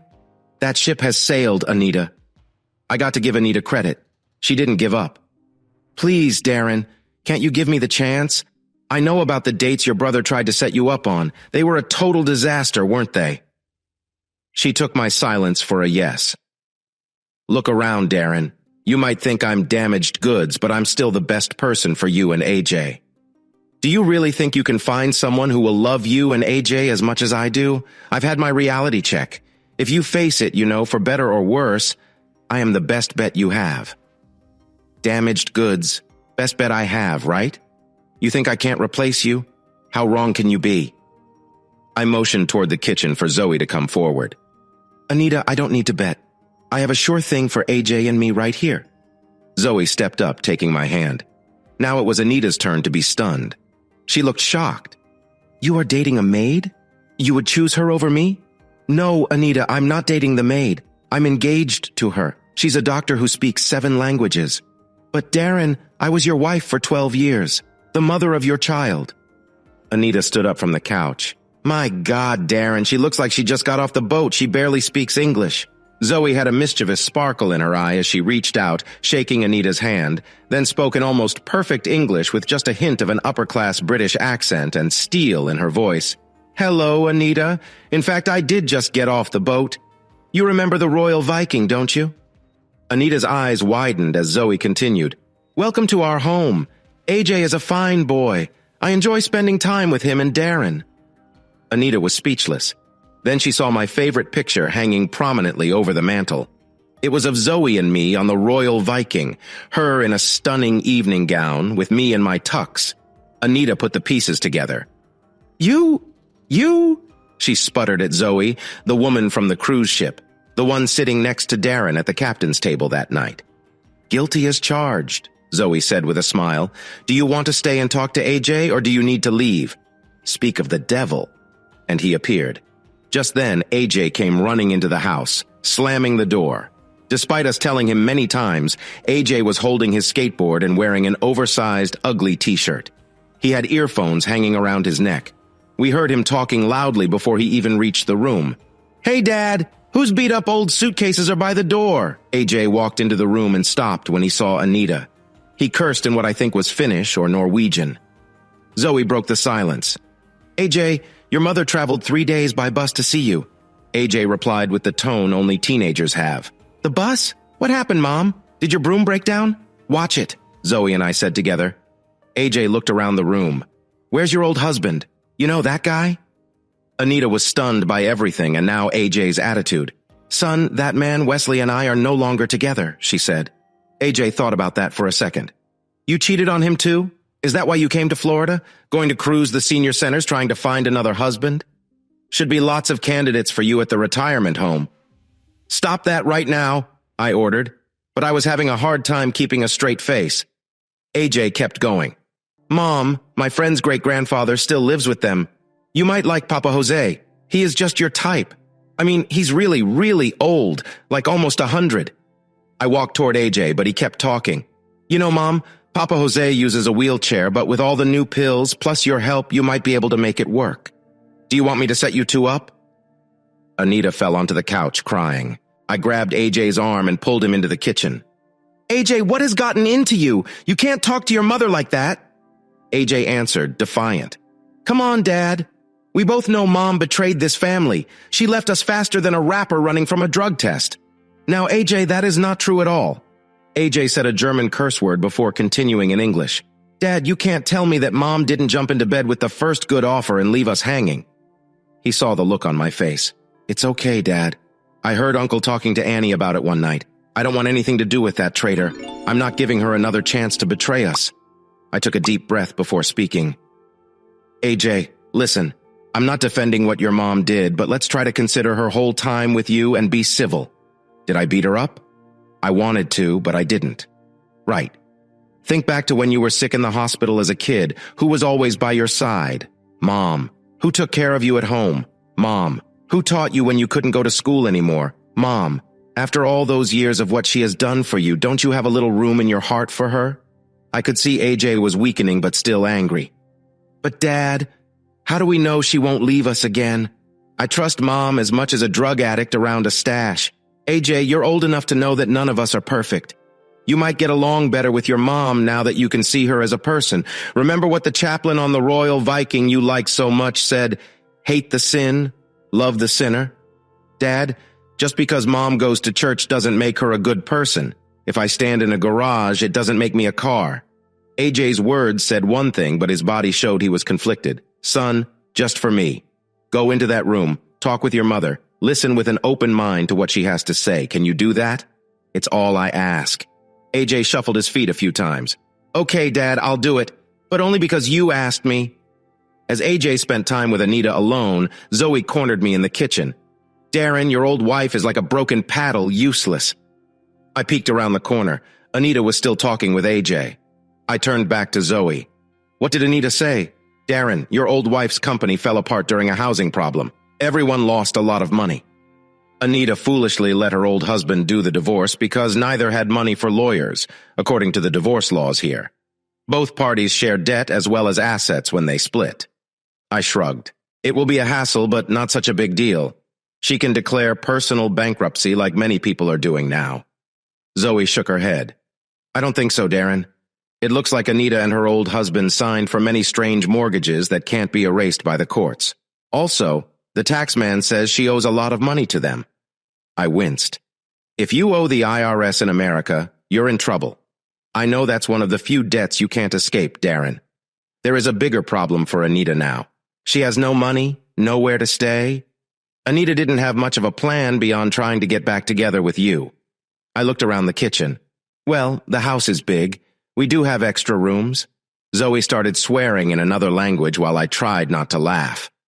I finally let the smile spread across my face, raising my hands in a gesture of surrender. Zoe, relax. I'm just kidding. We will find a hotel or somewhere for Anita to stay. We can lend her some cash. Zoe calmed down as she pulled out her cell phone. I know just the place, Darren. A lot of the crew stays there between jobs. It has long-term furnished rentals with kitchens. Plus, it's near the bus stop. The rates are very reasonable. Best of all, it is not here. Anita couldn't find a job, especially not one that she could live on, with the IRS set to take a big chunk of her pay. Zoe used her connections to get Anita a job on a ship. The ship was old and did short trips to the Bahamas, mainly booze cruises. Cleaning cabins was tough. The hours were long and the pay was low, but it was a steady job with a place to stay and meals, plus tips. The contract was for 10 months of work and 2 months off. Though Zoe might have preferred Anita working far away, maybe even in the cold of Antarctica over time, my son and his mother found a way to get along. I never saw them share the close bond that Zoe and AJ had. But still, everyone got along well enough. After her third contract, Anita got promoted to a low-level management role on her ship. My wife is now one of the top anesthesiologists at the hospital. AJ is thinking about applying to the Naval Academy, and having a congressman to help with the appointment is a bonus. My 2 new sons are lively and speak in several languages. They look just like their mother, thank goodness. Then again, sometimes it's good to not be too handsome. Hey listeners, if you enjoyed watching this video and want to stay updated with our latest content, don't forget to hit that subscribe button and turn on notifications. You won't want to miss out on what's coming next. Thanks for watching and see you in the next video with Queen Cheating Tales.